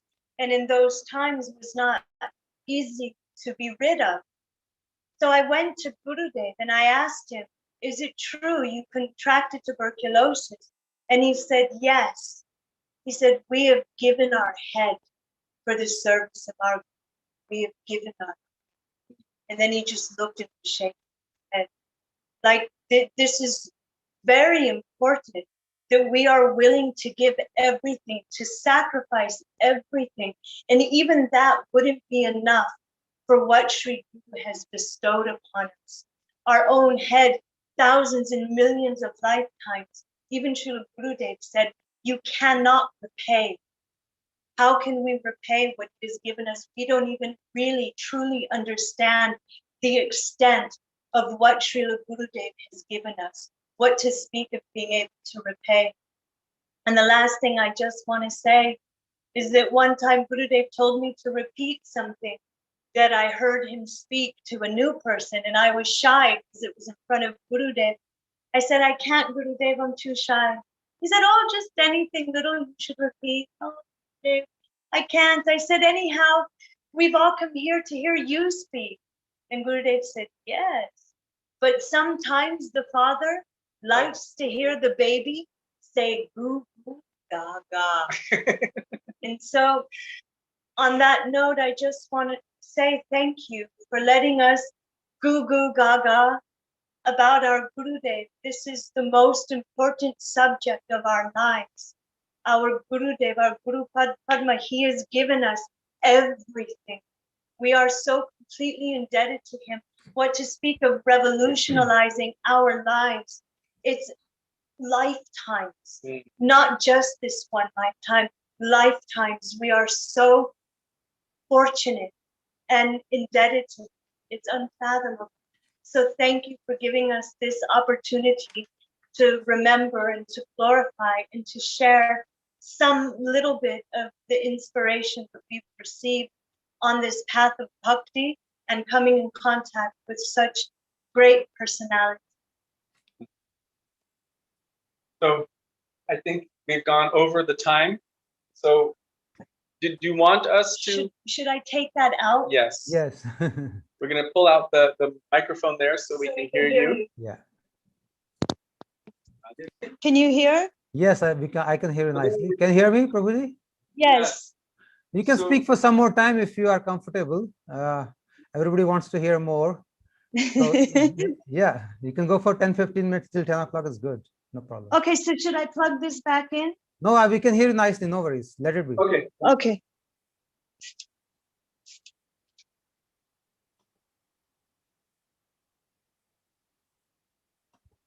So once upon a time, this is one of my favorite remembrances of Srila Gurudev. It was a very hot and humid day. And we were in. So all of the devotees have gone ahead from one side of the island to the other side to prepare for our Srila Gurudev's arrival. And the Gurudev was taking exceptionally long time to arrive. I think they had to make stops along the way. Prabhuji, your sound is cutting off, I think. I should plug it in. Yeah, it's not. I'll plug it in. Or you keep it close to you. It's quite far, I think. That's the problem. Radhe Or Radhe. you- Okay, let me try to make it closer. Because now your sound is very clear. When you come close to the mic, From Yeah, behind it. that's me. No, it's okay now. Okay. looks okay now, yeah. It's okay. Yeah, it's fine now. Keep going. So we were doing kirtan because they said Gurudev is coming, Gurudev is coming. We were very excited.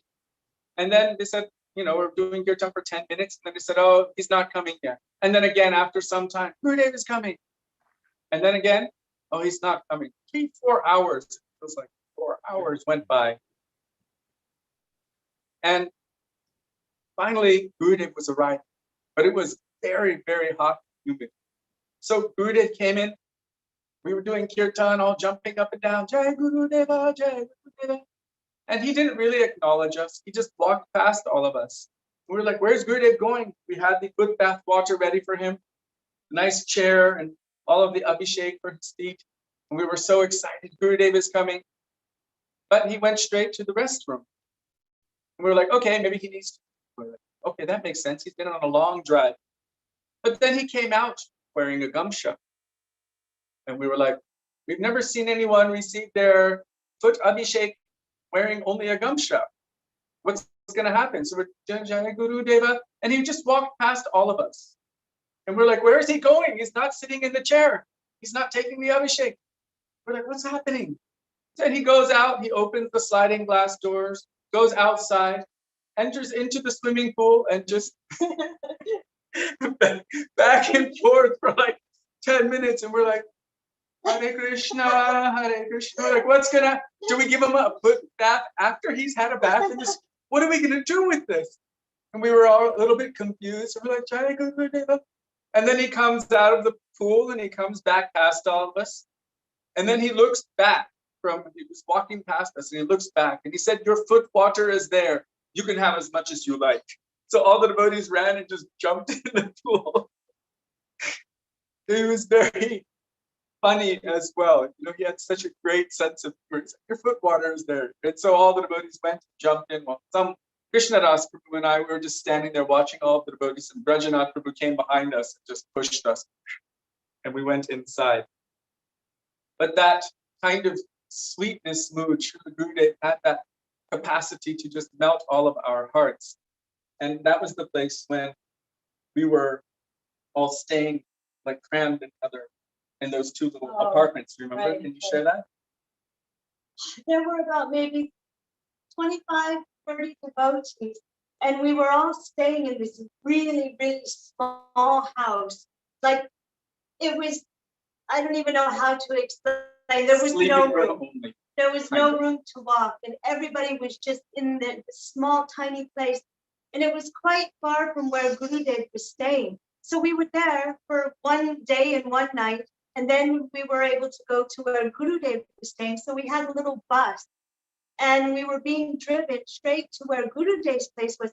And as we're going there, we're looking, the houses are getting bigger and bigger. And it was like this huge mansion. And we're all like, whoa, look at where Gurudev is staying. So we went inside this beautiful, big, rich kind of mansion. And Gurudev looked at all of us and said, oh, he said, you are all so fortunate. It's like you are there in Vrindavan. You're all together and you're so happy and joyful. Here I'm alone, I'm in Dwarka. And we were like, oh, at first we were thinking, oh, you know, it's like a palace. It must be nice for him. And he was thinking how nice it is for you that you are all together, sitting like, you know, even on top of each other, but joyful and chanting and remembering. He said, I'm just here alone, Dwarka. It's so sweet. Sudevi is the kind of person that gets easily teased. Well, at least Gurudev, seeing her as his little daughter, had some kind of nature to tease her. So from time to time he would. And it was very sweet, that kind of relationship, to see him interacting like that. One time we were in at Auntie Punja's house, that there was going to be some initiation, there was a fire yagya. Maharaj, that time he was living Krishna Brahmachari. He was doing the yagya. And as you know, when he gives an order, you follow the order. I somehow was resistant. So he's like, Sudevi, where's the fruit? We need fruit. Where's the fruit? Bring fruit. And Sudevi's like, fruit, fruit, fruit. So she jumps up to go get the fruit. And I start running into the house to go and get fruit. And all of a sudden, as I open the door, Gurudev is just standing there and he's not moving. In the doorway. And I'm panicking because Madhav Maharaj, well, Nabi Krishna Prabhu is really scary. So I'm like, Gurudev goes, why? He started speaking extremely slow. He said, why are you going so fast? I said, Gurudev, I have to get fruit. Madhav Maharaj is doing the yajna. And he said, but why so fast? And I just became like, Gurudev. And I just went around him and ran and cut fruit, got it. And I ran back out and Gurudev was already gone. And I helped Naveen Krishna Prabhu, Madhav Maharaj, and we did the yajna. Well, he did the yajna and I assisted. And then all of a sudden it hit me. I just got like annoyed with Gurudev. And I thought, oh my gosh, what will happen? Will I go to hell? Because I was like, Gurudev, I'm busy, you know, I have to go. And then I thought, oh no, you don't treat your Gurudev like that. And so there were senior devotees there when they saw Gurudev doing that. And I went and I said, I'm so afraid I made Guru Aparad. I made a mistake. I didn't even offer my pranam. I just walked around him. And they said, no, don't say anything. You brought him joy. He came out of the room for that exchange, laughed and went back in the room. They said, don't go to him and say anything. He enjoyed that. So it was very sweet.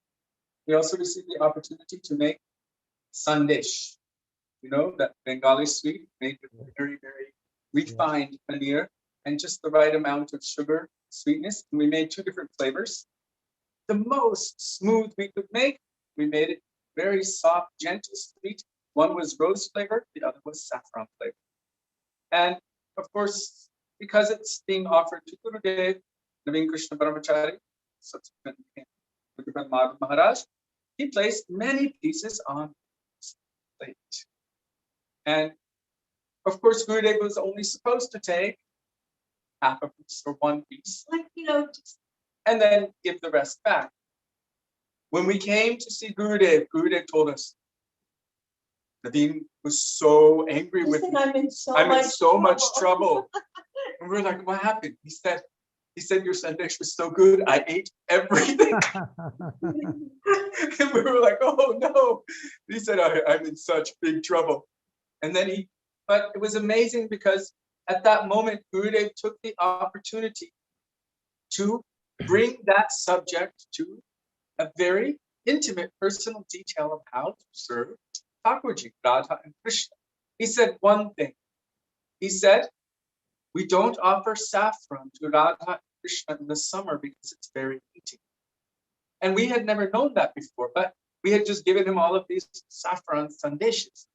And Fiji is very hot. Fiji is very hot. So just with that one little interaction, we learned something very important about how to, say that, how to serve Radha and Krishna with care and attention, that we should give them what is good and appropriate for them, not just what we like, but what is good for them. And so this was one of Srila Gurudev's specialties. There was nothing that you could do or say or any activity that didn't somehow get turned into some mood of seva or understanding of how to serve Hari Guru and Vaishnavas, how to serve Radha and Krishna. So he was so expert at dovetailing all of these different things. But once we made a very, very amazing cake. I think, was it chocolate? Yeah, it was chocolate cake. Oh, it was the best chocolate cake we'd ever made. It was so moist, but soft and cooked through. And we were so proud of this chocolate cake. And we didn't realize that what they call devil's food chocolate cake, for our perspective, that was the best thing.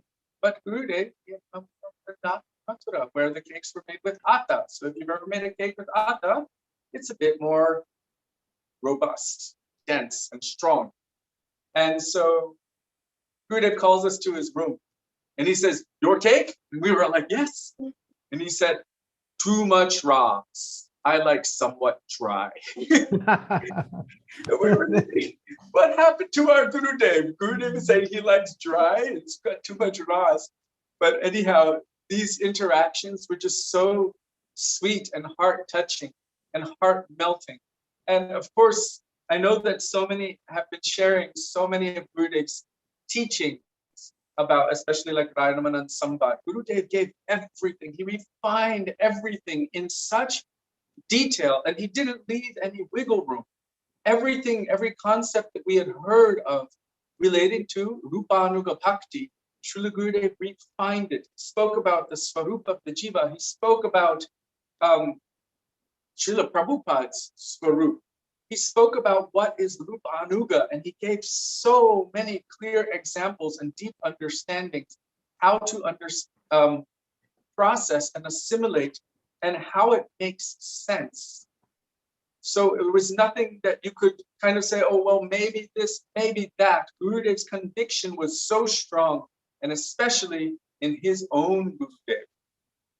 One time, we had written to him, and he was talking to us about aparad. And he said, there was one time in one place where they had offended my Guru. He said, to this day, I have not set foot in that place. He said, this is Guru Nishta.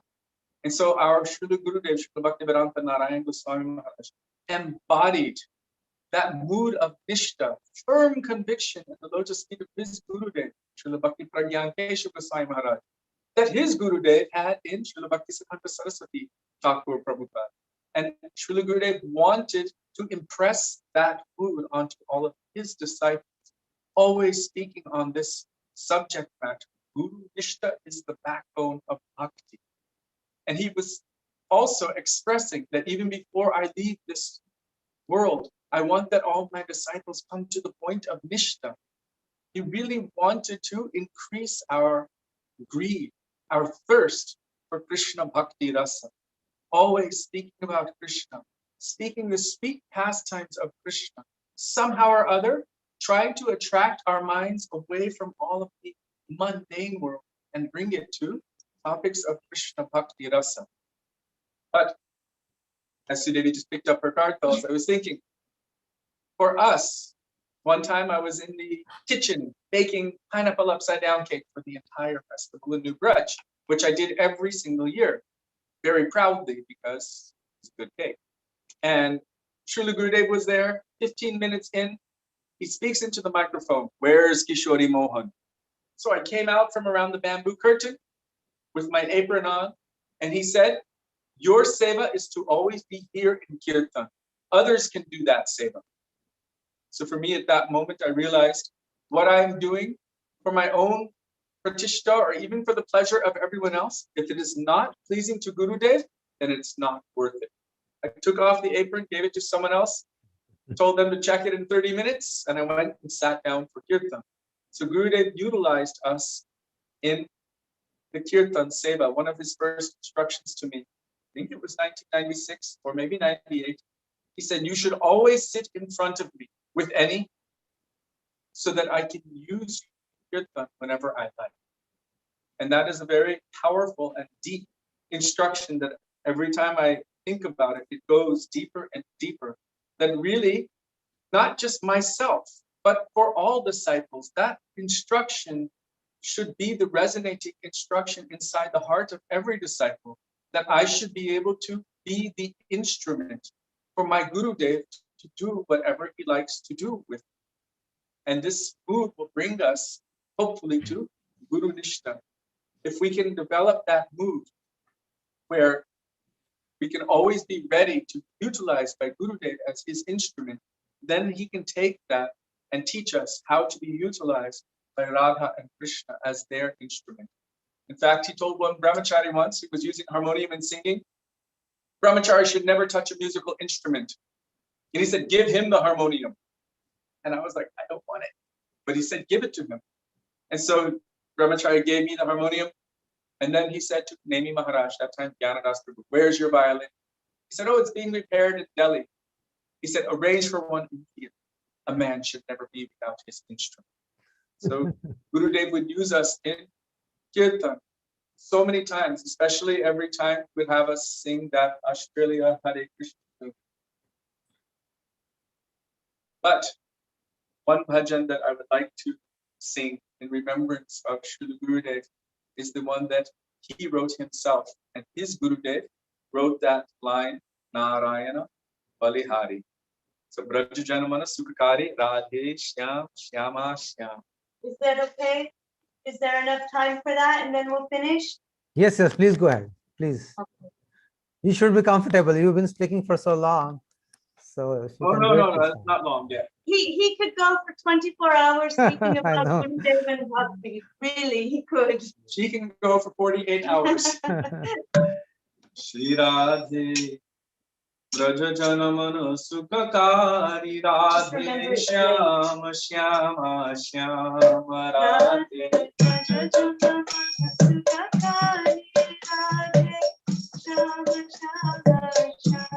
Radhe Shyama Shyama Shyama Radhe Shyam Shyama Shyama Radhe Shama Shama Shama Radhe Shama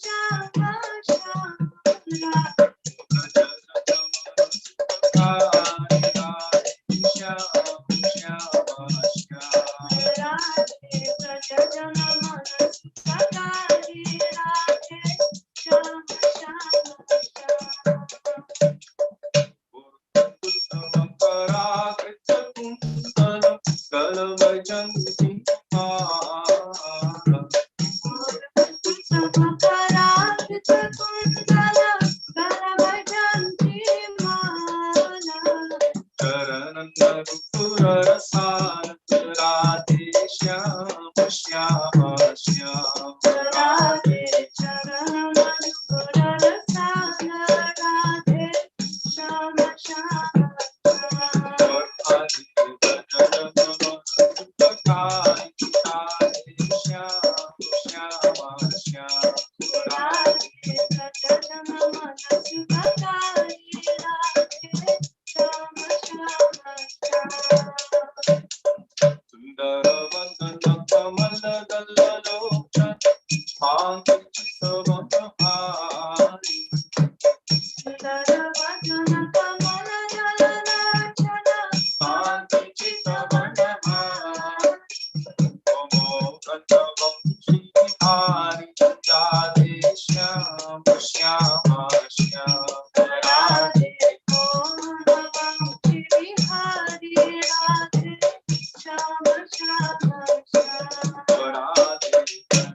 Radhe Shyam Shyama Shyam Radhe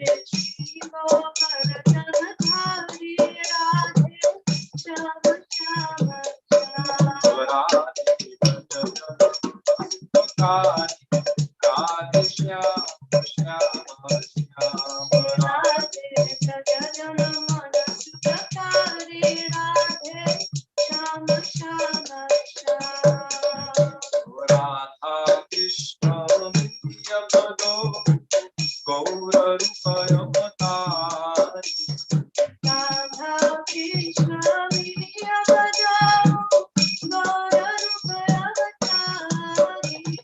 Kirtan Dharma Kachari Radhe Shyam Shyama Shyam Radhe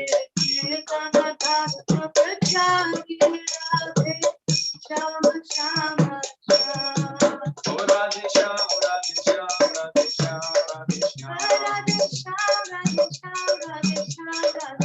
Radhe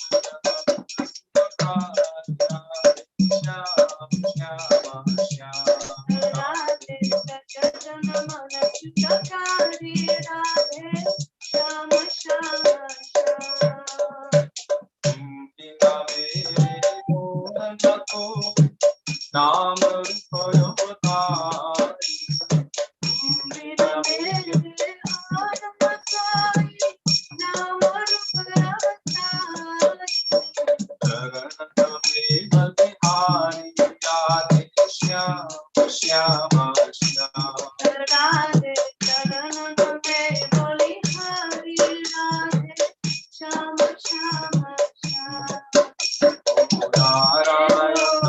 Bihari Radhe Shyam Shyama Shyam Narayana Manihari Radhe Shyam Shyama Shyam Radhe Narayana Manihari Radhe Shyam Shyama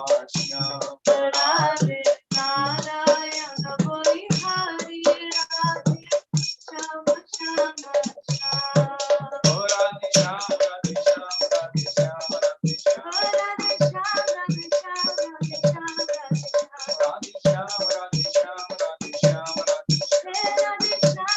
Shyam Radhe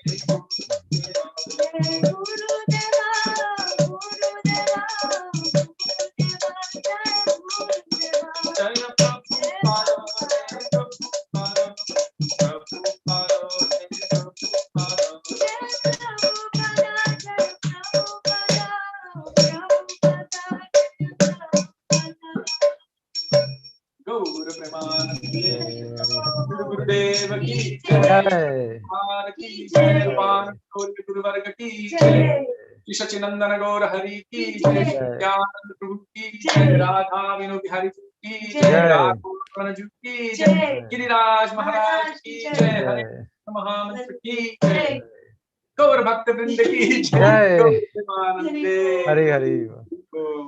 Prabhu, you would like to give darshan of your Thakurji? I hope he's still awake. Yes, they are still Yeah. awake. You can introduce them to everyone. Gurudev did Pran Pratishtha of them in 1998. Yes. Wow.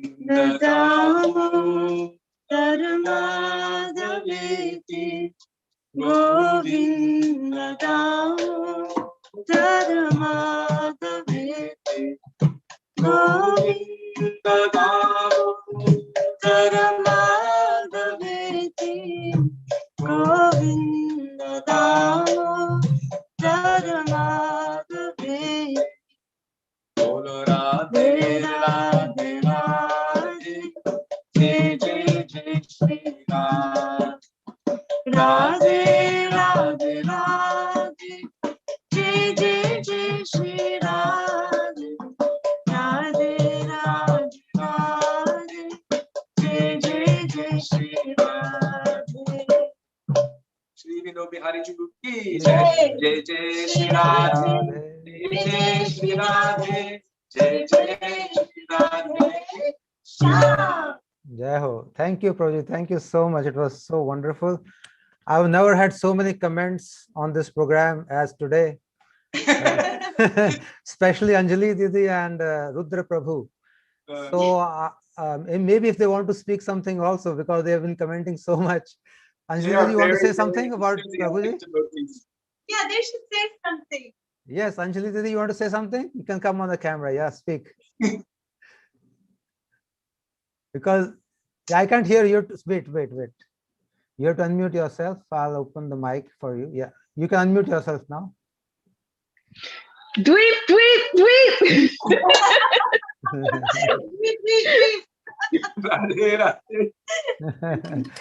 It's, what can I say?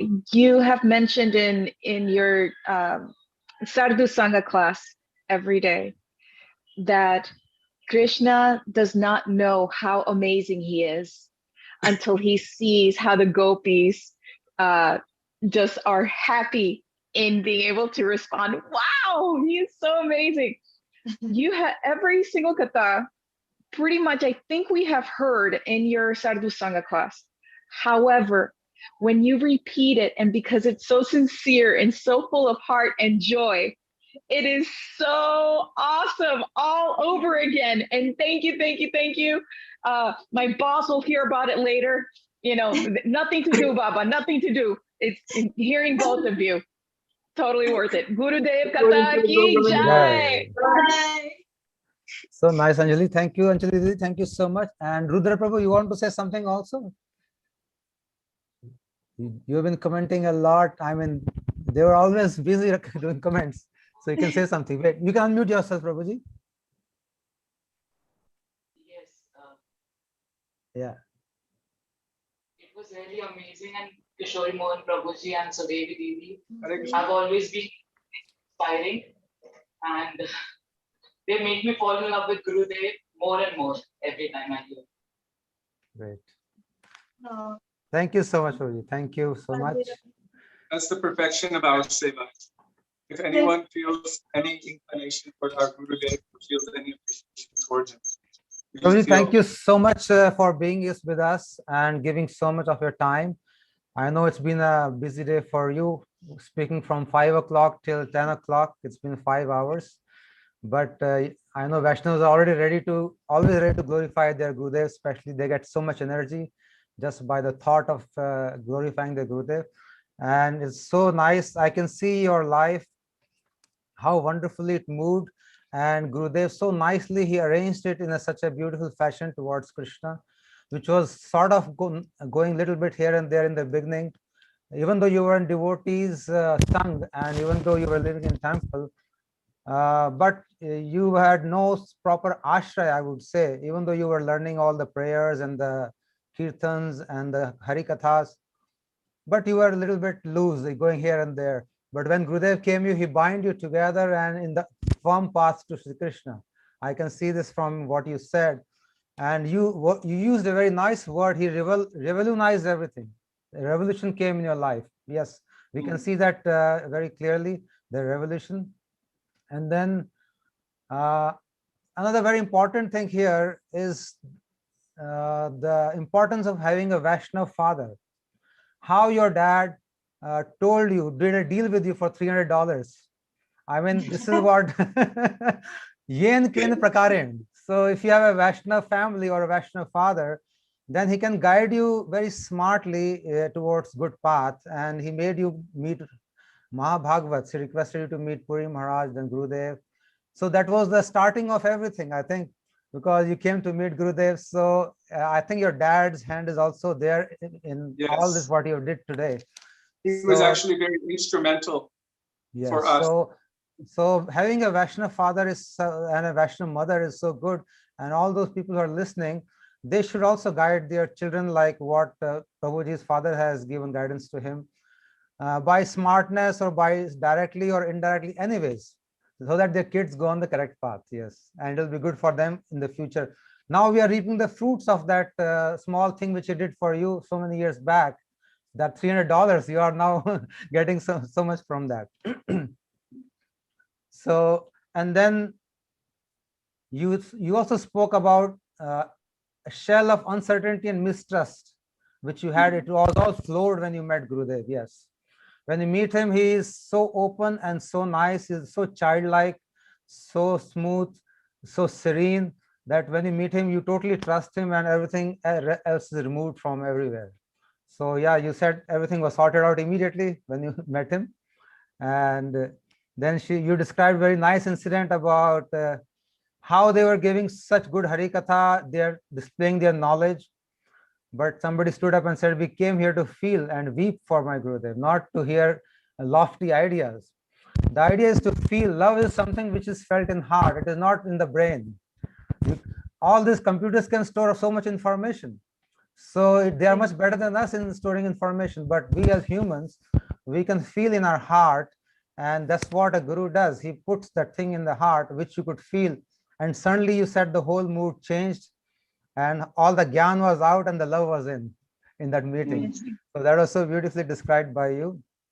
And you talked about cookie movement and you were called a big cookie girl because you got the biggest cookie. Yes, that was very sweet. Because you offered pranam very boldly. Yes, if you offer pranam to Mahabhagavat in any stage, it will be always beneficial. We don't know the benefits of it, but still we'll get so much in return. And then you talked about Gaur Govind Maharaj, and you also said that you were not able to get so much association because he was like a roaring lion. Yes, I've heard some of his lectures. He was actually like a roaring lion. And he would ask audience, somebody to stand up, and he will start shouting so loudly. Yes, anybody can get fearful and stay away. He was somewhat like our Trivikram Maharaj, little more maybe. Trivikram Maharaj was still a little less. Scary. Yes. But we have to be very careful in this regard, and we should learn from this incident which you described, that Vaishnavas come in various styles and modes, but they are all, after all, Vaishnavas at heart. They all have great love for Krishna and Radha. He's one of our biggest inspirations, actually. Yes, yes. So we should not turn away from a Vaishnava by his outer looks or the way he speaks, the way he looks and talks, because otherwise we'll miss a lot of things. I have missed a lot of things from Trivikram Maharaj. I didn't go in front of him so much as I should have, because again, I was a little scared what you described. So yeah, we should not look at the outer things of a Vaishnava. You want to say something, Prabhuji? Yeah, in 1996, some devotees were telling us, oh, his mood might be different than Gurudev. Gurudev said you should go to his classes and hear from him. He has so much good to give. And he said he might look mean, but actually he's very soft. And so he encouraged us to go, and from that moment, we would always hear from him. Go to Pujapa Trivikram Maharaj ji. Yes. Okay, yes. Yeah, they had so many sweet interactions. He's very soft. Yes. And he would always go against Gurudev to let Gurudev speak something really nice Hari Katha. He will get all the Hari Katha out of Gurudev by hook or crook, you know. Otherwise, he won't speak so much about Radha Tattva. So he will take a position against him, like he will start supporting Krishna, and then Gurudev will come very forcefully. So these are all tricks Vaishnavas use for our good, for our kalyan. And then Didi, you described so nicely how you wanted to be Meera. and how he wanted to be queen in Dwarka. Who would not want to be queen in Dwarka with all the facilities and the mahal and everything? Yes, it is very. But when Gurudev, you met Gurudev, everything was out of the window, and he gave us such sweet mood that none of the queens can ever be equated to that mood, this sweet mood which Gurudev gave. And then Gurudev told you, I'm aware of everything. Oh, you said when you came for Diksha, you said, I cannot take Diksha now because I've got so many shortcomings and I'm like this. And Gurudev told you, I'm aware of everything. How will you give it up unless you have higher taste? Yes, this is very important. If you already give it up, then you should be giving Diksha, not taking Diksha. So yes, we are not perfect. We have to accept what we are as we are, and we should be proud of. We should not try to be somebody else. We should be what we are, as Prabhuji and Didi are doing. I've seen them for so long, and they are so original. That's why they impress everybody's heart. They are what they are. They don't try to copy or they don't try to become somebody else. So yes, so Gurudev knows everything, and he knows our heart, and slowly then things will become better. That's what happened. That's what we can see, how he will slowly improve you. And then he talked about you becoming queen also. Then you were surprised. How did he knew that I was praying to be a queen? Yes, he knows everything for everyone, whosoever he sees ever. And then at 23 years of age, you started running towards Braj Vrindavan. You forgot about the queen and Dwarka and anything. And you were running towards Vrindavan. That's what he said. And yeah, this is a very beautiful description you gave. Everything was for this moment, whatever you have done until now in your life, to have those cookies, to do those pranams, to do those prayers, to recite those whatever, to meet Gurudev. Everything became successful, and it was for that very moment when you met Gurudev, so beautifully described by you. And to put me on the path of my eternal beloved. That's what you made a statement, which is very nice and very true. Our life is successful only when we meet our Guru, and then he guides us on the correct path. Then you also told very nicely how those cookies had a seed of the hidden mood, which was given by Prabhupada to you. And that seed became, started nourishing, and it became like a plant when it came to Gurudev, when you came to Gurudev. All those cookies started bearing fruit now. And then I really liked your faith in the very first meeting when you met Gurudev. You said it was like Krishna telling through the mouth of Gurudev. Yes, it is actually a fact, but it takes a long time for a disciple to get to this kind of understanding, which I'm so happy that you were having it on the very first meeting, that you were, even though God and Krishna and Guru are same, it is told many, many times to us, but the realization does not come so easy. It takes a little time. But it was good for you that you immediately you realized this, that Krishna is speaking through Gurudev. And then Didi, you described that to take Diksha, you're ready to give up everything, even Prabhuji, even your husband. So that is something like gopis, I can say that, because gopis were also ready to give up everything for Krishna. So yes, we should have the same mood for Gurudev. And if we can, we should be ready to give up everything like you did. And Prabhuji also eventually came. Gurudev caught him also on the way to Canada or somewhere. He went to his house straight away. After he gave you Diksha, he went hunting for your husband, that now I want to get him also. And he went in that small house where so many people were staying in that t-shirt factory. So Gurudev can go anywhere to get his disciple. He can go to any small place, big place, does not matter. He's just looking for a pure heart, which he can offer in the feet of Radha and Krishna. So you described how he stopped at your house, he claimed you, and then how you were dreaming for weeks. Yes, if you have a calling in your heart, Gurudev will come to you. That's what they say. If you desire for Gurudev, he will appear in front of you. You don't have to go anywhere. And I can see in your life that he appeared in your house. He just came from, yeah, because you were dreaming about him for a week or so. So Gurudev appears. The only thing, we should have a desire. We don't have to go anywhere. We don't have to do anything. Just we need to pray and have a longing. And then you described so many beautiful qualities of Gurudev. He was so simple, gentle, personable, impressive, accessible. Yes, all these were very beautiful qualities of Srila Gurudev. Normally, in sannyasis in ISKCON are not very accessible. That's what I've heard, even though I don't have a direct experience of it, but I've heard. But here, Gurudev was so accessible. He would sit with you. He would be on sofa with you. He would be talking to you like as your family member, and he would know everything about your family. In fact, each person he would know details about the family members, what the brothers, sisters, who's doing what, and he'll ask personal questions. So he used to keep track of everything. And then he talked about kirtan and sangeet.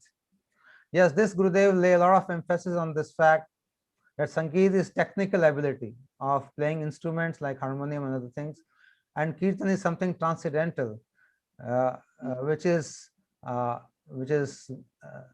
filled with love and which is a feeling of the heart. So he never actually lays so much importance of instruments. He said even you can clap and do a kirtan, or even without clap, and sometimes you should also stop all the instruments and you will sing. He said this is kirtan now, you can sing like this. So he told us what is of essence, what is important and what is not. And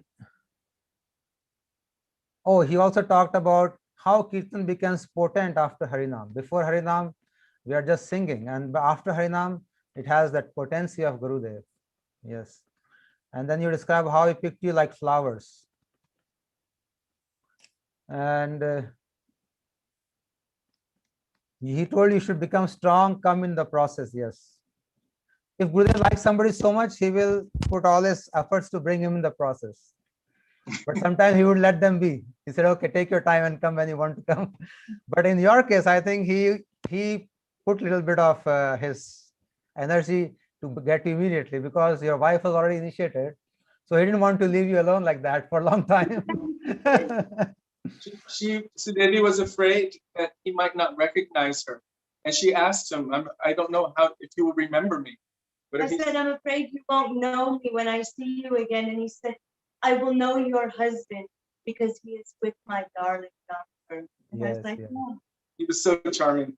Because Gurudev looked at the overall picture. He looked at the families, how they should be together, how like both wheels of a cart, it should go together. So he looked at overall good of his disciple. He didn't, he just didn't want disciple. He just wanted to give them correct direction, right direction. And then you described how people don't touch their feet in ISKCON. I've never seen this with Maharaj anytime. Even when he was sick, he would not stop anybody touching his feet. He did not care if he becomes more sick, but he wanted to give his mercy at any cost. He would not hold his mercy for his own health or anything. I've seen this with Gurudev. Even though that might be true, what they say, that when you touch somebody's feet, you take his energy. It might, maybe it is true for sure, I think. But Gurudev had unlimited energy, I think.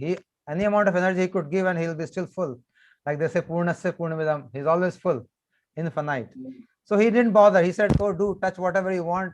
Put your head, put your feet, put your hands, whatever you want to put. He didn't bother at all, anytime. Then you describe a very sweet incident about the magnifying mirror, how he was playing ignorant, even though he had that mirror in his own bathroom and he knew everything about it. So he just wanted to be among us and he just wanted to make us comfortable and, lovable. So he would do this sweet, small leelas, very sweet. And then you talked about letter, how you would write letter to him for a few houses away only in New Zealand or Australia somewhere.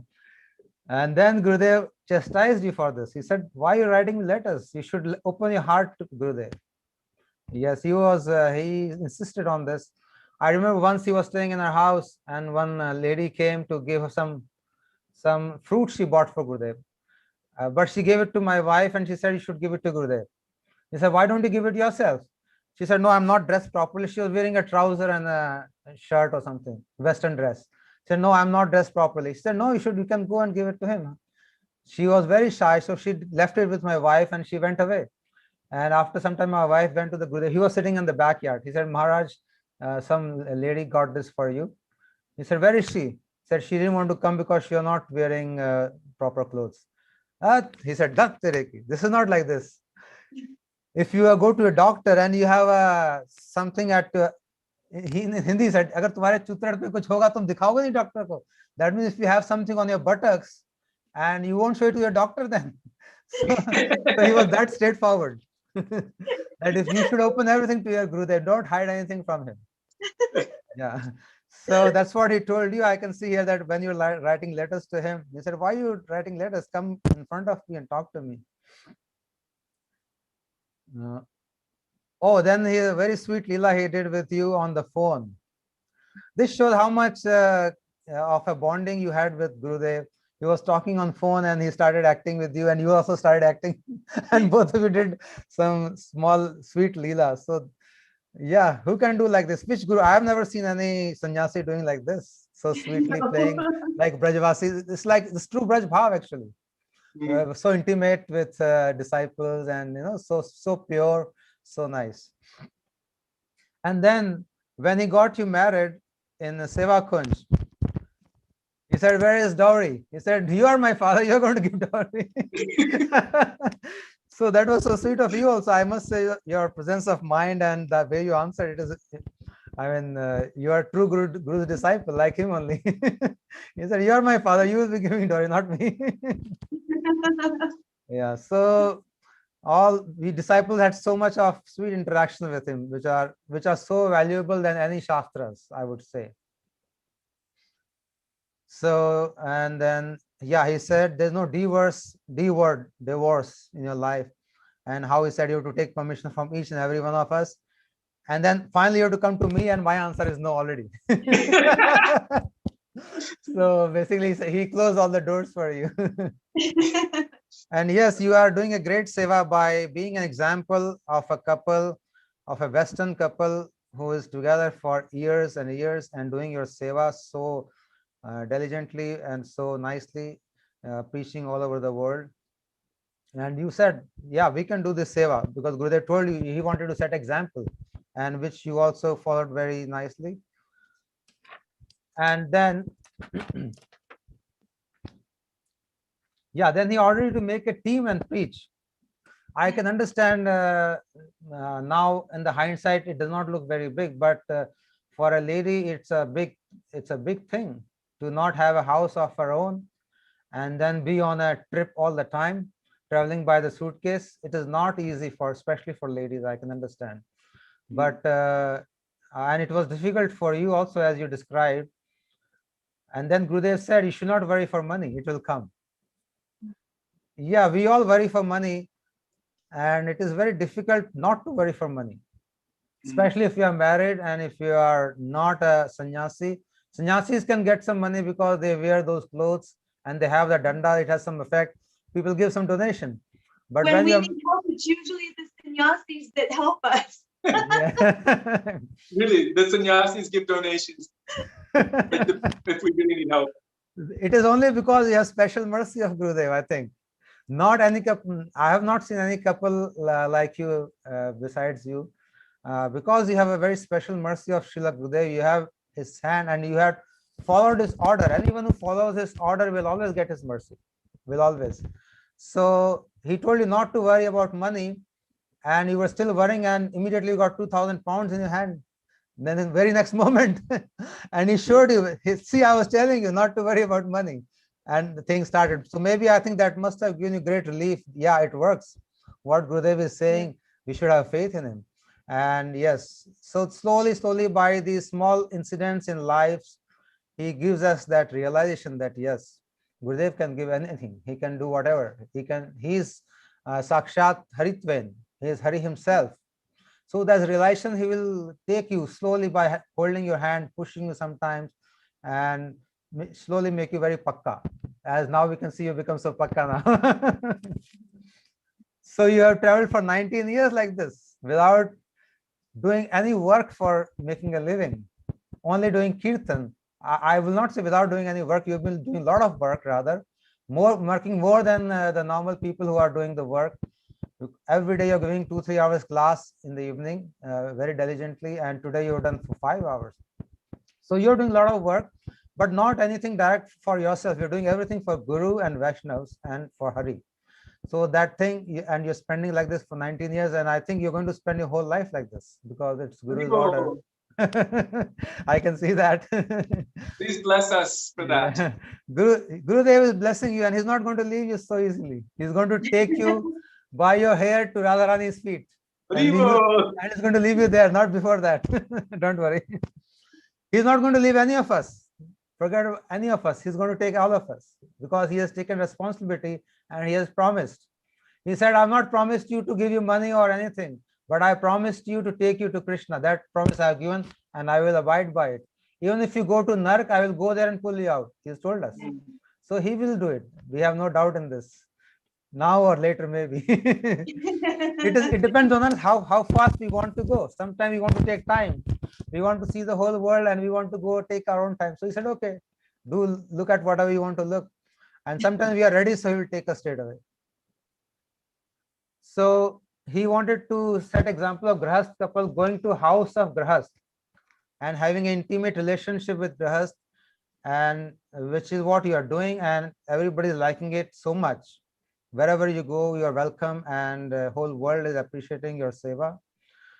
And then he gave you options also. You follow my order, you will do your kirtan will be very nice. If you don't, it will all go. And maybe it would have all gone if you had not followed, because his words are really strong. His voice, his words are really powerful, whatever he says. But because you followed, now everything is flourishing so beautifully, so well. And then you described sweet Leela about bath and Abhishek in the swimming pool, how he ignored all of you. So Gurudev was very funny, and he was very alvel, I would say. He was very different. He was not conventional Guru. He was very unconventional in his ways. And you are singing, waiting for him. He's walking his gamcha to the swimming pool and taking a dip there. And he said, all the charnamrit is for you now, and go to the pool. So yeah, that was so sweet. It was like something like Brajavasis do. Their other Brajavasis, yes. And then you talked about Saffron Sandesh, how he finished all of them, and how he loved what you made for him, and how he gave a nice teaching how to serve Thakurji with what ingredients. So all his leelas were full of teachings also. There was subtle teaching in every leela, every sweet leela he did. I ate all of them, Rudra is saying. So finally, you talked about how you are being utilized by Gurudev as an instrument. Yes, that is the aim and object of every disciple, to become hollow from inside like a flute, so that your Guru can play his tune on you. So we all pray that someday we will become hollow. Right now, our flute is full of so much dirt, so much ahankar, so much ego, so much false ego, that no tune can be played by anybody on it. But we pray that by Gurudev's mercy, someday all the dirt will go out and it will become hollow, so that Gurudev can play his beautiful tune to please Radha and Krishna, to please Brajavasis. So Prabhu, thank you very much. Didi, thank you so much. I offer my dandat pranams to both of you. Everybody wanted to have a second session, or maybe third, fourth, and fifth also. So we will see if we can get you again. So thank you so much. We'll have some new pastimes, not these ones, next time when we call you. So there's a lot.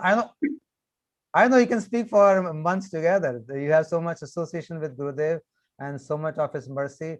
We all feel very inspired by hearing stories of disciples who have been very intimate and who are doing so much service to Gurudev. It is very inspiring for all of us, and it will maybe help us a little bit in our own sadhana. So thank you, Prabhu. Dandat pranams to you. And I thank all the listeners also who so enthusiastically listening till what time is it? 10:30, 10:35. So thank you so much, everybody. And tomorrow we are going to meet at the same time. We are going to have Radha Dasi with us from east of Kailash. So the program will be in Hindi tomorrow.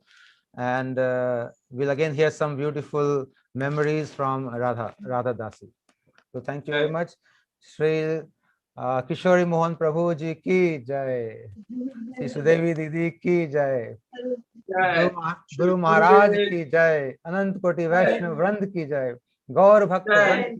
Hari Naam Sankirtan ki jai. Gaur Jai. Premanande Hari Hari. Hari Hari Ajay Bol. Prabhu ki jai. Jai Jai. Dandavat Pranam, all Vaishnavas. Danda pranam. I can see 57 comments while I was speaking. I don't know how to look at them now. So it's been very good participation from our listeners. I'm so happy. Yes, they're very inspiring when you see Yes, their so comments. inspiring, so inspiring. Thank you. Thank you so much, Ji. Thank you so much, Prabhuji. Dandavat pranams to you. Radhe Radhe.